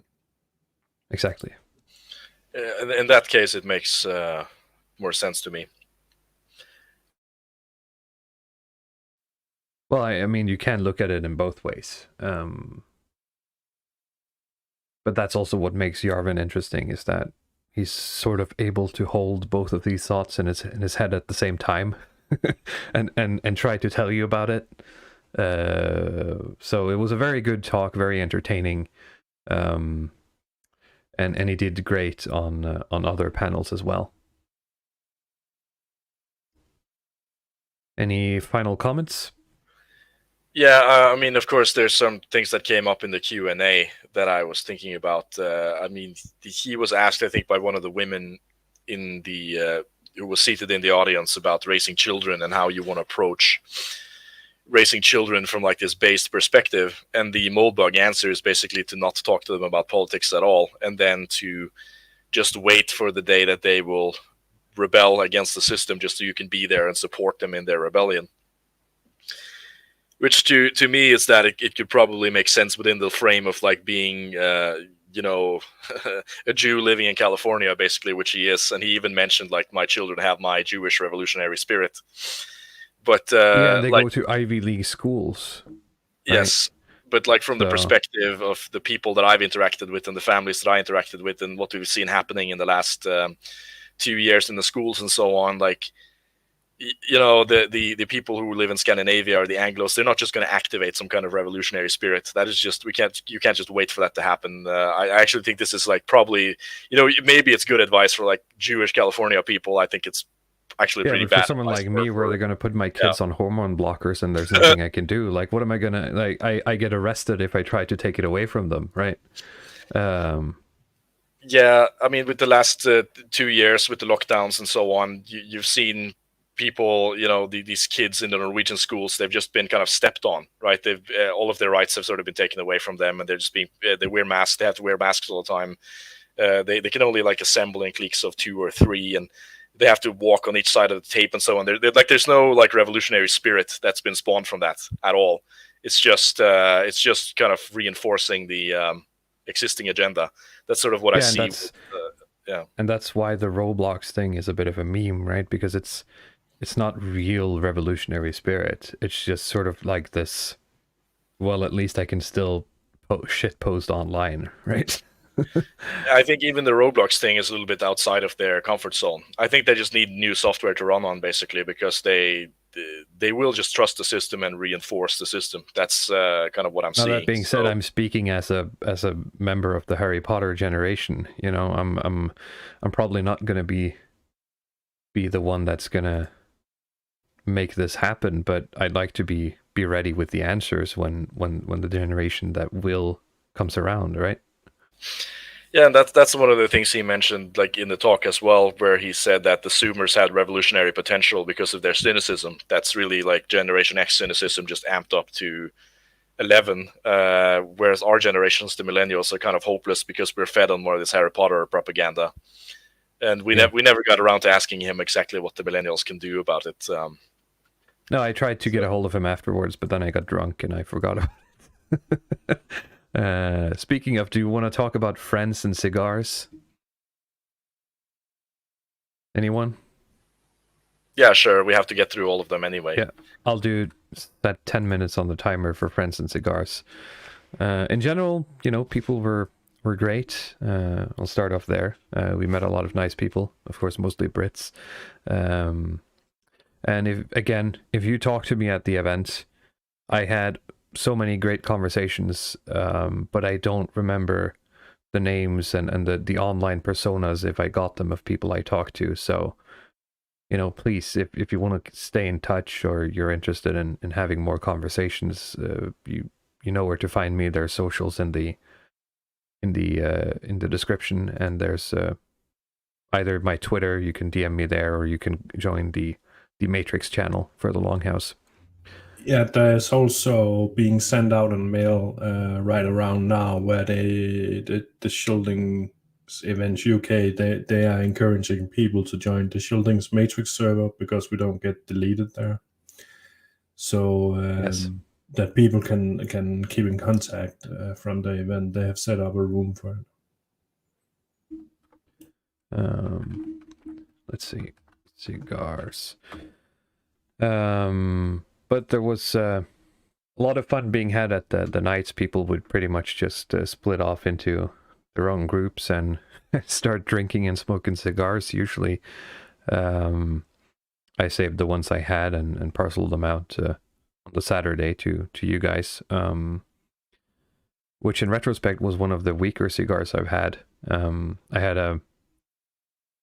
have smoked like 1 or 2 cigars in my life before this at weddings, which is my own wedding and a friend's wedding. And so I wasn't sure what I was going to when I went to the shop to buy cigars before this trip. So I went to the guy who worked there who sold Cuban cigars, and I told him that, I've smoked maybe 1.5 to 2 cigars in my life. Do you have something for newbies? Then, first of all, okay, he gave me the look, like the "should you really be here" kind of look. But I told him that I was gonna do it with a bunch of people. I needed a couple, and I didn't know the power level of people, and I knew mine was bad. So he gave me what he called the medium strength cigars, which in retrospect were probably too light. I didn't feel any taste from them. But Birkarl, the massive blonde-haired, blue-eyed Chad that he is, he got fucked up by the nicotine, I think. He did not have a good night. That and the vodka. There was a moment, I think that was Kid, what was his name? Kid Sem, I keep forgetting his handle. JGreenriver, do you remember it? K1D77A, I think. He brought a lot of Diet Coke and vodka. And so we had to drink vodka out of these cups, basically. And that fucked me up. Yeah. That was a turning point for the evening. That is Jamal, yeah. Jamal or Kid. Jamal, yes.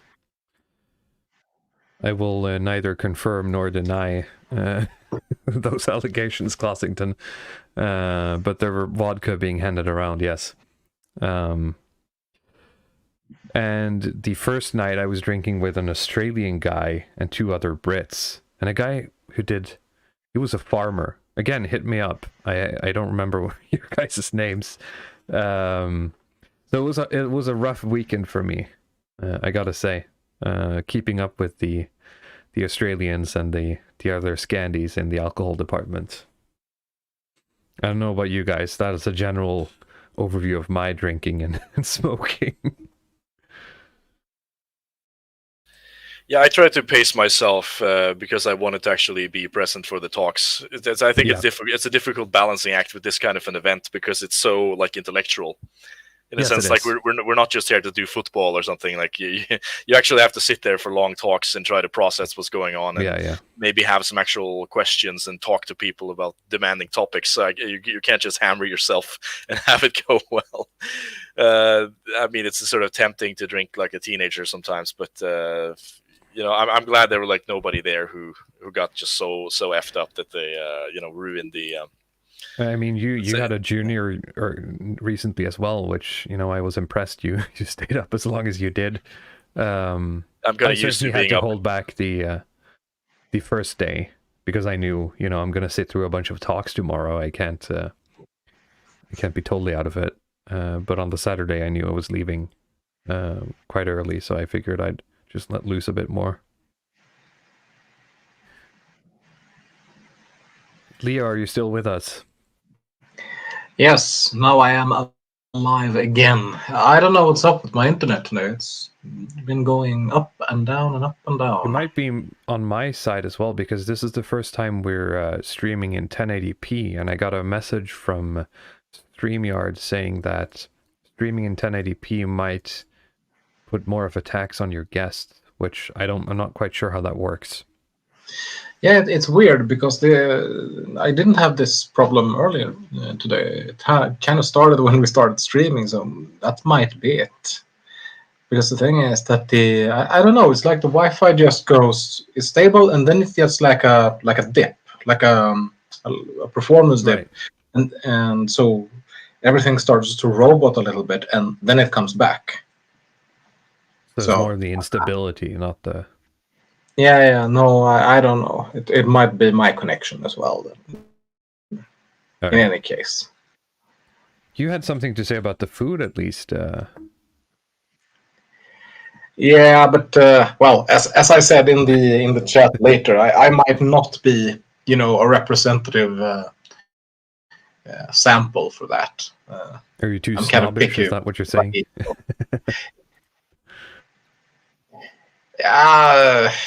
Yeah, perhaps. Maybe. I'm too good of a chef myself, so I go like, fuck's sake. But how about the two of you? What is your guys' opinion about the food? We've heard Leo's, right? But what is your guys' view on it? I would say it's as expected for food at an event with 100 and something people. Making food at scale is not the same as cooking high quality food. I think there were some rumblings about the dinner, the formal one, but I enjoyed all the lunches and the breakfasts and everything. So I think it was all right. It didn't like ruin anyone's evening, I think. I'll give the last perspective then, because I mean, in my sake, I've been sort of primed to expect bad things from British cooking, that I was actually pleasantly surprised. I didn't think any of it was sort of inedible. It was quite serviceable, good food. Yeah. Yeah. I'm not a picky eater in any sense. I was happy with what I got, to be honest. Coming in with like, okay, all British food is just awful. It's like, no, it's going to be beans. No, it's 4 days in a row. It's not that bad actually. This is pretty decent. So I had a good time with that. Yeah, and Nathan CJ Hood says, I thought it was good. Nobody got food poisoning, at least. And I think, again, when you're cooking for 100 and something people, that's basically the goal, right? It can't be gourmand cooking. So it was good. I would go again, But back to the friends and cigars, any more happenings you want to comment on before we move on? Yeah, I regret not being able to talk to more of the kind of big names there. But you get a little bit lost in this clique sometimes, and you don't pay attention to the time, so people just go away. you know, but and sometimes it's kind of awkward to come by yourself and just introduce one to people, you know. I mean, if both people are drunk, then it's okay, but you usually just forget about the But you gotta the just thing. corner them in the bathroom. Yeah, I You tried to told do me that. about that. I tried to do that with AA, but it didn't work so well. Wait, we have to talk about the octopus. I'm gonna have to hold you back in the urinal. You wasn't.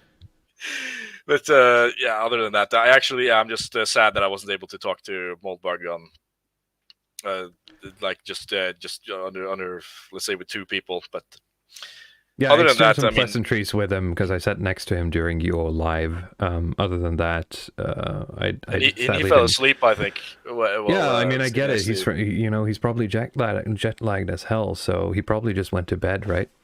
During the evening. I did get to talk to Radlib for a bit. Me and Leo talked to him. It was very nice, very pleasant, as expected, of course. Yes, I remember. I mean, it's he's a very nice guy, and I watched some of his shows. The problem is that I don't have a lot of unanswered questions. Like, I've not seen his show that much, and that's kind of the problem. I should have had more questions queued up because he's very approachable, very easy to talk to. So that's just kind of on me. Holt says that AA is as antisocial as he claims. I would agree. There was an episode in very early on at the event in the eating hall, at the dining hall, where people were people had pretty much just started sitting down, and he came along and he chose the table that was empty on the far side, all the way into the corner. That's where he placed himself. So the rumors are true, and I don't want to pump up the parasocial stuff too much here, because if you want to experience sort of meeting us and everyone who's part of this, you should go to the events. But that characterization is true. Yeah, I don't know if you placed that up a little bit. I mean, I don't know. To be honest, it felt almost a little bit hyper real in my view, maybe with the suit and the sunglasses and everything. Yeah, he talked about he brought he calls it something the horrible sunglasses. But anyway, drinks were had, cigars were had, lots of interesting talks were had, and lots of friends were made. I think that's the takeaway, and my timer just went off, so I think we should move on. Who hasn't picked a topic in a while? Luddic Path, you haven't. Well, how many topics are left now? Let's see. You have propaganda, Sargon the Black-Pilled, Christianity, and Order and Exit. See, it's difficult for me to pick the, I guess, Christianity and Order and Exit, because I wasn't there on the last day. But I was there for UO Live, so I guess we could pick that one. There was no UO Live, I think. I don't think that UO exists. Oh, yeah, sorry. It must have been a typo in the text here. So yeah, I don't know what's wrong with that. There's look away. We just move on. Notice it. Move on. It's on the tombstone for a reason. Yeah, right. And I think with that, you're going to have to choose a different topic, Luddic. Okay. Well, let's do Christianity then. So there was a panel of Christianity at some point, and there was also a talk with Christian themes. Now, full disclosure, I didn't attend that. That was Radlib's talk, wasn't it? So you guys are going to have to tell me how that came through. Yeah, it wasn't actually, Radlib's talk wasn't so much about Christianity, but rather the early Christian cult and how to essentially look at how essentially his talk was going through what the early Christians were doing before they gained recognition and some sort of security and status within the empire, and really how they went about that. So essentially he was trying to map on what could be done and what could not be done from a dissident right perspective by essentially having a look at some at an ancient cult that actually worked, going from being a small infringed cult to becoming a dominant power within the Roman Empire. And it's still on a world scale. I remember him and Mark talking about Mark. What's his online handle? Not so obvious. Not so obvious. Talking about that, how on the world stage Christianity is still the biggest, or it's poised to be the biggest, and it's still growing at an incredible rate. So that depends, on the quality of people being brought in, of course. But for the Christians, I suppose that's a ray of hope. Yeah, probably, but that was during the thing there, yeah.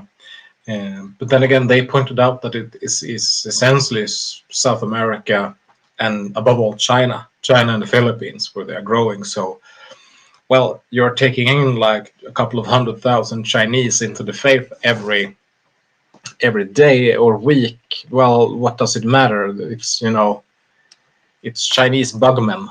They're just statistics anyway. And they did point out that in the heartlands of Christianity, like Europe and the United States, it's actually losing power rather than gaining anything. So they are gaining in the third world, but in their core domains, they are losing power and influence. Right. And even in the octopus, the church was sort of an afterthought. I think he sort of like at AA had in his talk, he touched on the church like the last 30 seconds, sort of basically just saying, oh yeah, and there's the church, but it's been captured, so I don't really care about it. I think was so there seems to be a consensus that Christianity in the West, when I say the West, I mean sort of the Anglosphere, is on shaky ground during this woke stuff. Yeah, but they essentially Radlib's talks was more about applied tactics and strategy rather than Christianity itself. He framed how the Christians did this, but so he really didn't touch upon the faith per se. But rather this is a way that we might look into how to structure things and try to learn from history, at least not to do stupid shit that doesn't work. Yeah, that's a good point, and it's one of the better organizations to learn from, I suppose, if we're measuring success. Anyone else want to comment on the Christianity topic, or? I guess sort of last thoughts on the Chinese converts. This does present actually an interesting challenge with the Christian dissidents, and the dissidents that are more kind of like ethno-nationalists, because it's a very sort of conflict of interest, I guess, whether you want to sort of ally with Chinese people or whether you want to bring them into the fold or not, which is a clear no from the one faction and a clear, I guess, a sort of ambiguous yes on the other end. I'm also kind of interested in thinking about the kind of China that's going to be developed if Christianity becomes like a dominant religion over there, and maybe they stop doing this kind of state atheism stuff and it becomes like a Christian country. It'd be really interesting to see. Yeah. Okay. On that note, how about we let JGreenriver do a bit of shilling for a moment, because it's been about an hour and a half since we mentioned the book, I suppose. We gotta remind the people. Oh yeah, that's right. Yeah, guys, so we have to support these things, otherwise they're not gonna be done. So if you can, and you weren't at the event, or if you haven't already bought a book, then please do. You can find it on the Shielding site. I hope someone can post a link. And you can find all the talks when it comes in a few months. Yeah, that's pretty much it, isn't it? That's pretty much it, yeah. Yeah, thanks for that. Now, you probably have to go soon, but before we leave, do you want to decide the next topic for us? Yeah, I have watched Sargon since 2015 or something like that, and he has always been a white pill, so I want to hear about why he's a black pill now. this was sort of the brainchild of Leo, I think, but I do understand where he's coming from. How about you open the discussion here, Leo? Yeah, well, Sardo's talk was like some, I guess, a little bit off topic, because I felt like, well, he was a little bit hungover, perhaps not such a little bit, but in any case, and so it was really, quiet, and he was starting out like talking about he was currently like reading through all of these old Anglo-Saxon poems like The Wanderer and stuff like that, and he was really going on that these people really, well, everything was shit, and how much pain they were in, and he was just like starting to talk about how like nobody in this room would join the Welsh Taliban or anything like that. No one was going to fight for real for England and stuff like that. And he really like dug his heels down into. I think the Anglo-Saxon poetry is like getting to him a little bit. So he was really black-pilled about it. And then he started talking about essentially that good old Sargon was coming back to the idea of red pilling the normies, but this time with King Arthur and Anglo-Saxon poetry. I didn't really follow, because I thought it was really how he thought he was going to do this, really. But I think it was more of a stream of consciousness talk rather than like he had any laid out solutions for how to do this. Essentially, I think he was thinking that perhaps he has to do something with the English ethnos and try to get them. There was some talk both during various panels and during the evenings about the idea that the one thing we have here in Europe that's sort of like a leg up on the Americans, and this is going to sound kind of gay, but the only thing we really have is our history and our culture in terms of our great men and our legends. And I heard a lot of people talk about how there needs to be a revival of the old pre-boomer truth regime,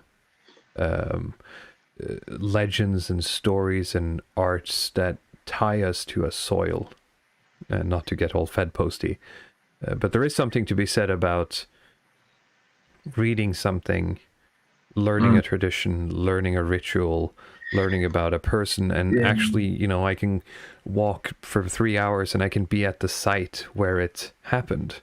And an American can't say that because his culture comes from us, right? Yeah, on strip malls. Well, in any case, I think what he was really getting at there, was talking about in that talk, was also trying to crystallize a common mythos for the Anglo ethnos to rally around, kind of that sort of thing. Because he was looking at everything was just so fractured, and everyone was just pulling in different directions, and nothing was getting done. So I think it was really that he was going around about. But then also, monstrously black-pilled. Of course, yes. But then again, I wasn't at the talk, but I heard afterwards that people were making not fun of it, but commenting on it, that he was black. Yeah. Since he generally isn't a black pill guy, it was like kind of a new thing. So of course people commented on it. But then again, since our infamous taxi ride through the various ethnic districts of Birmingham, we can also perhaps understand why he is so damn black pilled. Yeah, and like, I said that his whole demeanor when we talked to him about it was, he was just, it's horrible. It's, he was just kind of defeated in it, right? And that's not to say that he doesn't have fight in him. It's just on those topics, I understand that it's difficult to see a way out from his position.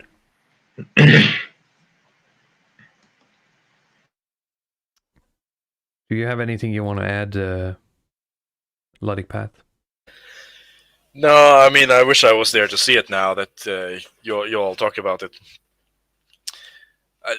I don't really have anything to add. Sorry. Yarki says, was there no COVID restrictions for all you Nords who went to the UK? UK doesn't have any COVID restrictions coming into the country anymore. No, and we Nords don't have either, so just hop on a plane and look happy. The Germans have some.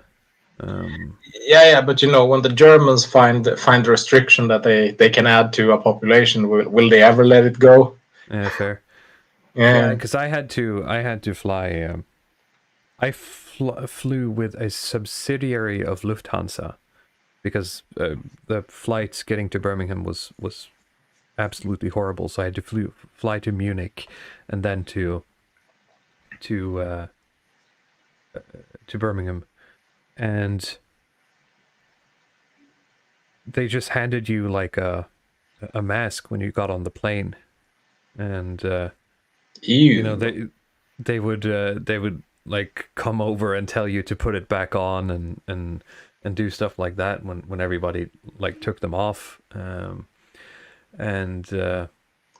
yeah, that's probably because you were flying like in German airspace or going to because German airspace was apparently like, oh, when you're in German airspace you have to wear the mask, but once you're not, it doesn't really matter. And it was very fun watching them, you know, put on when they do the safety demonstration and they put on the breathing mask over the face mask. Jesus. So No, I had a moment where I'm like, am I gonna, you know, fight them on this? Am I gonna put on my Burger King hat? But I resolved myself to a silent protest of taking it off every time they turned around, and that seemed to work. Yeah, because I flew with Eurowings, which is a German company. It's that same old, the one that had the pilot going into the Alp because he had a boo-boo or something. So they rebranded after that, but they didn't need to. They didn't do any COVID restrictions or anything. But I guess that was because we didn't fly over German airspace. So right. So JGreenriver just left us. I tried to put out the call in the chat. If there's anyone who went to the event who is interested in being on here for the last maybe 45 minutes or something as we tackle the final topics, let me know in the chat or DM me on Twitter or something, and we'll see if we can get something to work. It would be fun to hear other perspectives. All right. So, who chose Sargon the Black Pill? Was that was JGreenriver? So I think it's Leo's turn again. yeah, what do we have left? Oh yeah, Evelyn's propaganda talk. I thought that was quite good, but it well, you know, as you remember, it was quite quote heavy, so it was a lot coming at you at once.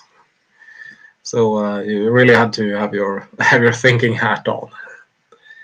Yes, it's something that was talked about, and Evelyn asked people in a chat later on whether or not it was actually a good talk. I'm going to give my, I suppose, candid review of it would be that I noticed that Evelyn was a bit nervous at the start, but after 10 minutes seemed to get into the flow of things.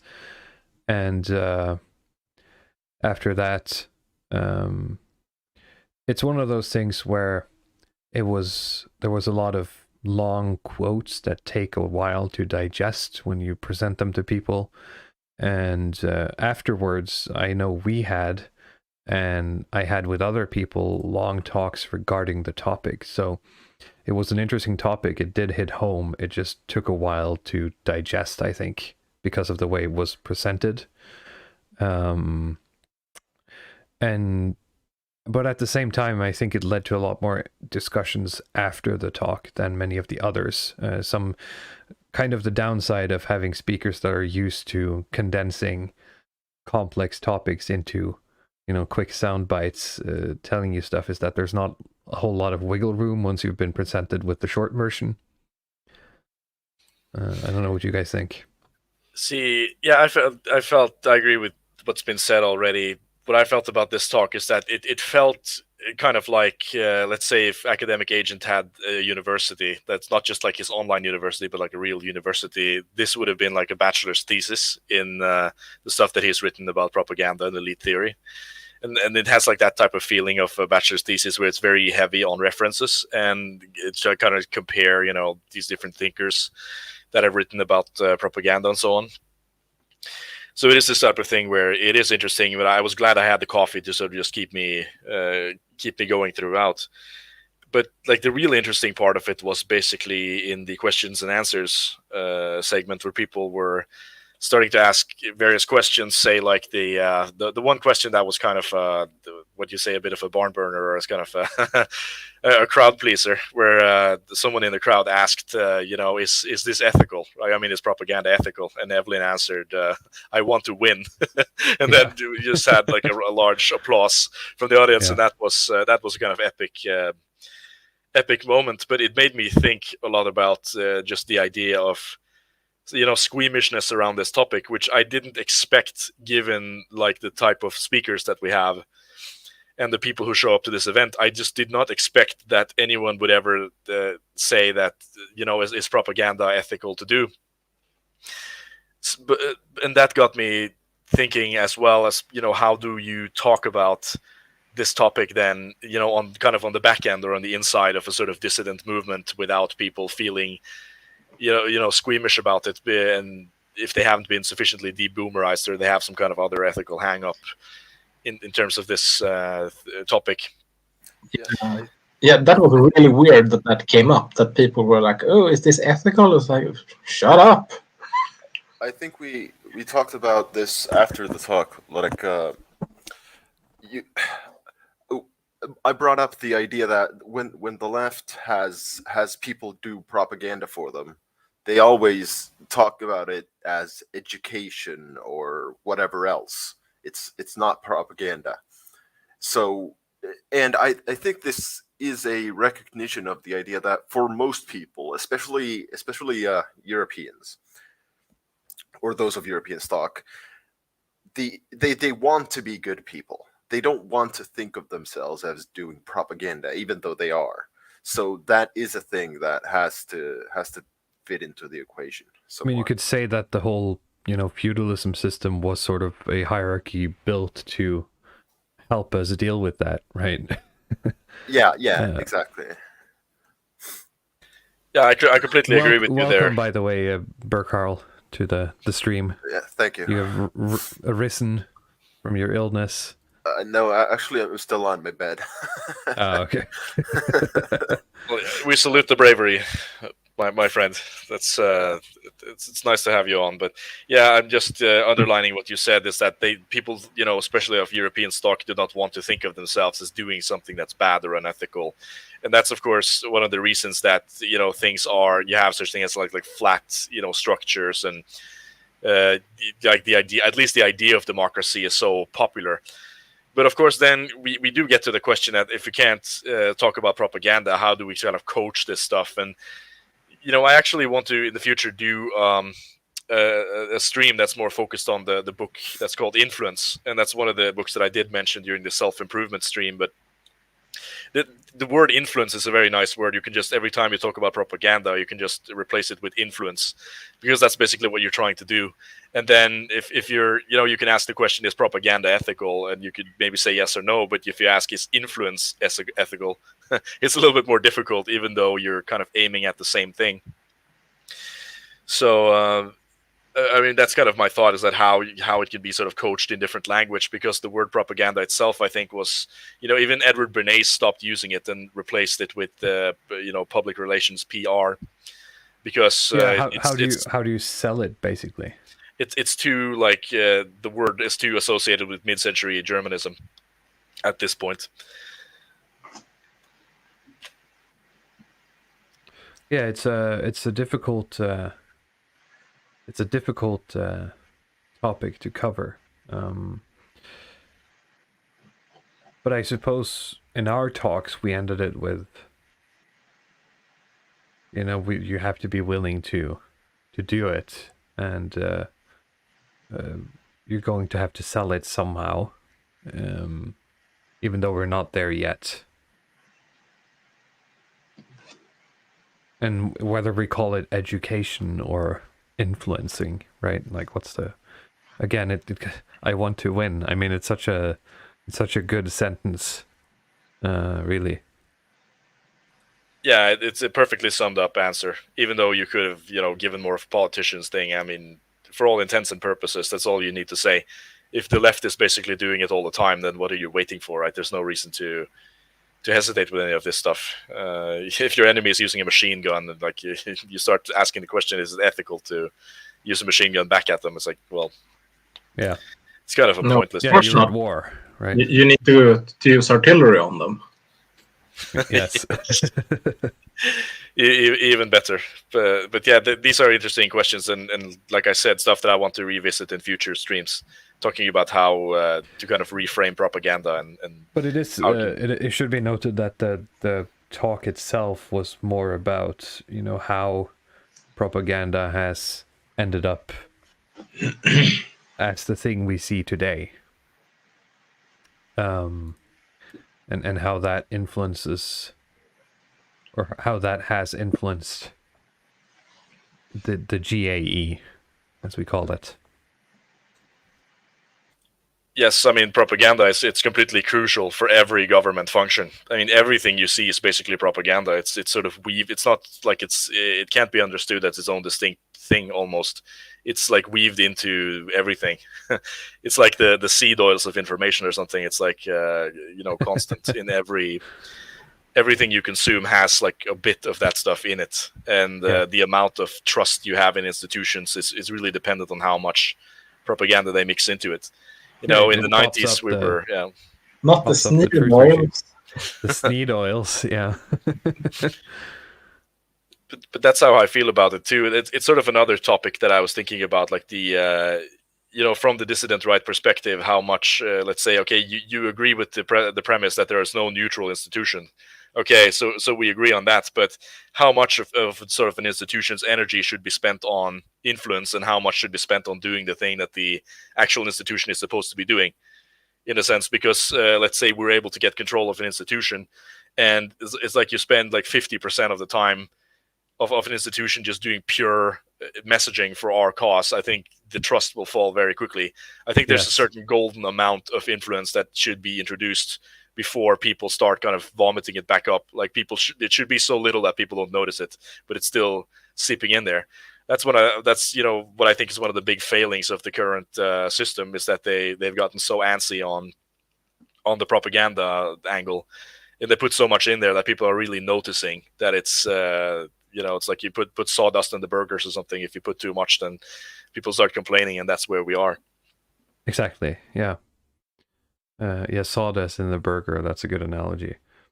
See in the chat here, Birkarl, you're being accused of getting someone drunk. What's that about? I'm not sure, but if that's the charge, then I'm probably guilty. I mean, I know you got yourself drunk.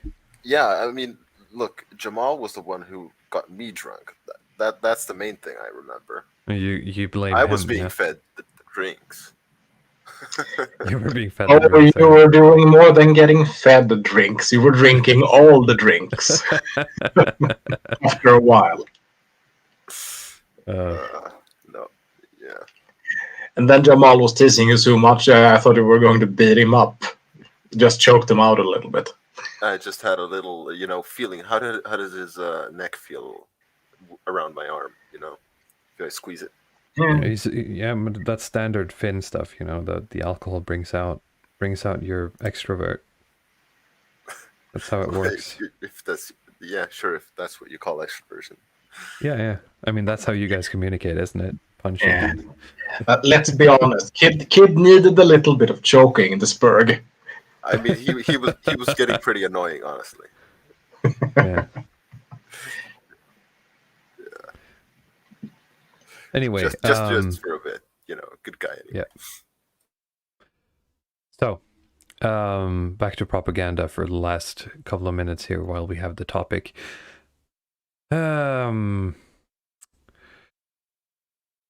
I don't know if there's any more to say. I think we covered a lot on propaganda.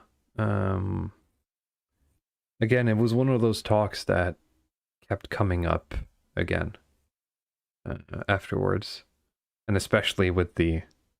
I mean, everyone loved. People kept repeating it like to other topics all night long. The "I want to win" sentence. The friend-enemy distinction, so to speak. All right. Should we just hop along to the final topic here on the Viking raid of topics? That will be order and exit. I'm going to have to lean on you guys because I didn't see that talk. I had to catch a plane before it happened. But this was same for me. Clausington's talk. Yes?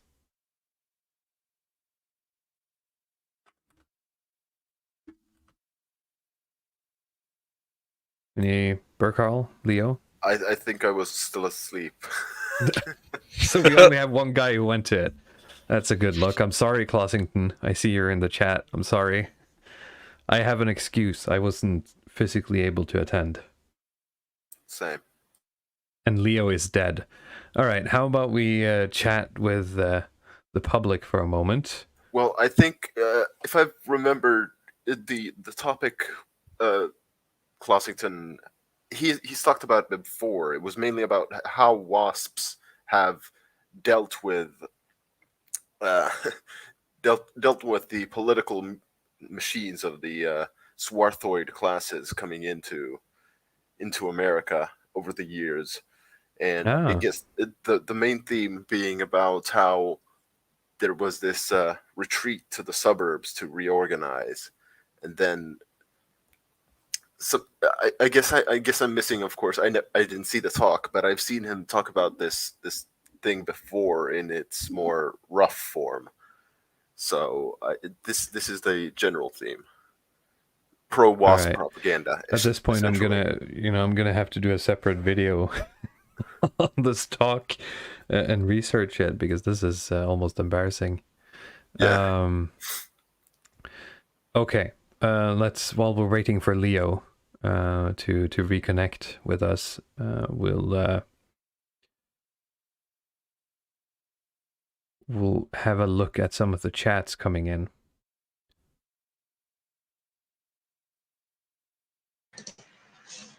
I live again. Oh, there he is. I was about to pull up a chat, but if you're here, you can start talking about Clausington's speech. Oh yeah, it was a little bit about the wasps, wasn't it? A little bit of how the various ethnic groups entered into America. Their current, if you will, home territories and what function they formed within the American state, and essentially who has been taking over what from who and stuff like that. So interesting. And he had some various maps showing, like you have the like people who, and you can see essentially what part of Europe people came from, and yeah, like you'd say there, based on Albion seed. So what was the takeaway here? Was it just a more of an explanation of how this happened? Yeah, more or less. I mean, it went in kind of in depth about the political institutions of the wasps and how they how they essentially settled over across, and So then you had here's the a old question German. then. So What? here's a question then. If the wasps are a power block, where are they in the octopus? I guess you can say that they aren't in the power block anymore. They're kind of on the outside. Right. As a power block speaking. Wouldn't Sure, they? there are wasps someone- within both the NGOs and the banks and stuff like, but not as wasps. Not really. Yeah. So. Yeah, it's interesting because you hear the term quite a lot, but when it comes to looking at who's actually holding offices, who's actually CEOs, who's actually, I'm going to try not to Fed post here, who's actually in positions of power, the wasps seem to be, you know, they just have money and then they have like their own sort of societies and nobody really touches them. Or they seem to want that at least. Geomancer says, the wasps are going to just leave me alone into oblivion. So Yeah, more or less, actually. Interesting. Mm-hmm. Maven Politics says that he had the best Nick Land Photoshop. yeah. What's that about? I think he posted it on his Telegram, but that page is so full of stuff that it might be hard to find. Okay. Well, if anyone has it, it would be fun to look at. Okay. I think we should go back to sort of a general overview here, and because the theme of the Witan was logos versus praxis. And usually most of the talks had some sort of relation to either or, and in some cases both, with people like Moldbug and Panama Hat, focusing more on the words side of things, trying to influence the culture and the future through art and defining what's cool. And then you had people like Alexander Adams and let me pull up the program here so I'm not saying their names wrong. Just a moment. People like Alexander Adams is specifically saying that, you know, making art as a form of praxis, you can do reactionary activism, if you can call it that, by sort of trying to reinvent the traditions of old. You had propaganda from Evelyn talking about how words influence societies, and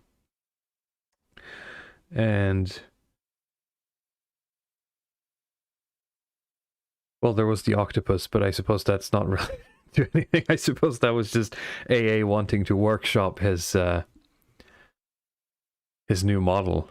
What do you guys think? What was your guys' favorite talk or moment? Let's go with that. I think I mentioned it already, but Moldberg's talk was my favorite. I mean, it's listed here as Dark Elves and rocket ships. It was noted as words versus actions in the program. I'm looking at it currently. I mean, there are a couple of talks here that we didn't really give a lot of time to. Let's say like Dan Tubb and the Death of Money was just mentioned as a passing talk, which of course was an interesting talk, but maybe a little bit lacking in terms of how it weaves into the logos versus praxis narrative. I don't know what you guys thought about it. I'd agree that it was tangential, maybe. I'm happy that it came after the octopus, because it served well as a sort of companion piece to that analysis. But in terms of the logos versus praxis, it didn't really have any connection. It was more an economic assessment. His comparison of the past society of feeding little boys to, just as today, irked me. I almost raised my hand, you know. Before, Yeah. But yeah, otherwise it was good. Yeah. Yeah, there was a certain cynicism to his talk and to his worldview in general. And of course, it's not meant. Maybe it is a little bit of a critique. And the talk. I think it comes from, you know, he came from the city, working in the city, and you know, you could just smell the sort of materialist outline still there. Yeah, I think that's an accurate assessment. And I mean, the talk he had a lot of interesting points and the graphics and sort of way to show what he was trying to communicate. But like the general gist of it, if you've been paying attention to, say, Austrian economics and the Mises Institute and so on, like you will be familiar with these ideas, like the problems tied to the petrodollar, fractional reserve banking, fiat currency, and all of these. The accumulation of debt and so on, like all of the problems that are associated with that. You sort of, in rough shots, I think most people in the DR are already familiar with it, even though they've not had it presented in the way that he put it forward. And then, I mean, I did ask there was a lot of Q&A in terms, what I asked him a little bit about, like, okay, when do we know that the crash, quote unquote, is imminent? And this is always difficult to answer because his prescription is that things are just going to get more absurd, right? They're just going to continue to get worse to sort of compensate for the kind of systematic failures of the current economic system. But then there's the problem there again with Praxis, is that there's, you can diversify your investments, right? Maybe you put a little bit into real estate and a little bit into gold and a little bit into crypto and so on, and just be mindful that the system is falling apart. But I mean, this is like regular investing advice that you're going to get other places as well. It's not something that's completely revolutionary in that sense. So again, I enjoyed the talk, but I don't think I walked away from it with a lot of new information or new intuitions that I didn't already have. Is it this one?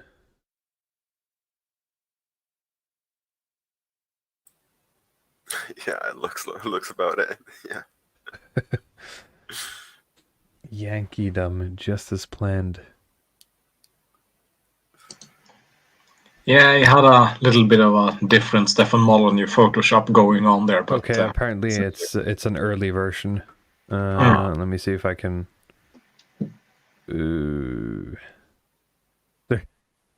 There's one here with just the N-word pasted a million times over. I can't show it, obviously. No, I can't seem to find it. Sorry. All right, let's go back here.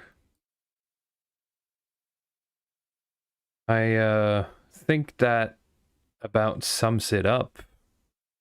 Is there anything you guys want to add here at the end? Anything? Well, Panama Hat actually impressed me quite a bit with his speech on the infectious logos. We talked about like the spread of the kind of modern Islamist ideology. Yeah, and I mean, I don't remember too many things from it. I just remember being impressed at his ability to speak and answer questions. Yeah, it was so you just have to take that. Yeah, no, I agree. It was very good. And maybe while I have 22 people here, I can try to figure this out, because I tweeted at him, but at the poetry panel, he read out a poem that was about the Alps, but I don't remember the author. And I think he got it, like someone handed him a book with it. I think it was Alexander Adams or something handed him a book with that poem in it, and I can't remember the or maybe it was Yarvin. Like someone read a poem about the Alps, and I don't remember the author. I have the other one, but maybe someone in chat will know. But his speech was very good. And his work in other panels as well impressed me quite a bit. Anything else that stood out for you guys? Well, I think the one last thing I wanted to, I almost expounded it in chat, but I guess the counterpoint against the child rearing that Yarvin practiced, this idea of the Jewish revolutionary spirit. So he doesn't want to do anything to, have that revolution be against him and his children. But let's say in Nordic or more broadly European as well, children, the fundamental tendency is simply obedience, and it's only because the obedience is towards the message of be a rebel that's in every single bit of our culture, the culture, prevailing culture. And that is why there is some sort of rebelling happening against the parents, at least. So fundamentally, I think the simple thing of straightforwardly just showing by example why things should be done in the way you say as a parent, and enforcing it, and being kind but stern is the correct way to go if you're not a Jewish father in California. Right. Yeah, I totally agree. I think I touched on this previously as well on his speech, that this is only going to work with like say some people who are, like you said, Jewish fathers in California, because it was advice for other dark elves, right? Not for hobbits. Yeah. Actually, I saw a comment. I don't remember who it was from. I think it was Columba who tweeted this today on he said that we're not dark elves. We're some sort of elves relegated to Hobbit land, so wood elves. I mean, yeah, that works out. I mean, I guess that's something. I don't know. Interesting. Yeah, okay. I think it is time to end the stream. At least I can speak for myself, talking to the people who organized it at Shieldings. It's sad that JGreenriver isn't here anymore to pass it on, but I assume Maven Politic is still in the chat. It was a great weekend.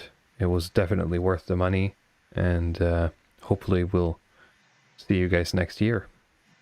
Yeah, it was great fun. And all of you who didn't come, you should come next year.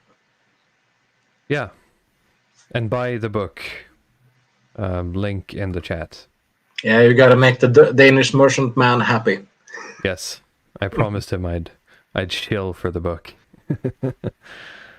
But it is worth it. Some of those speeches were very good, and could be almost articles of that could be sold on their own.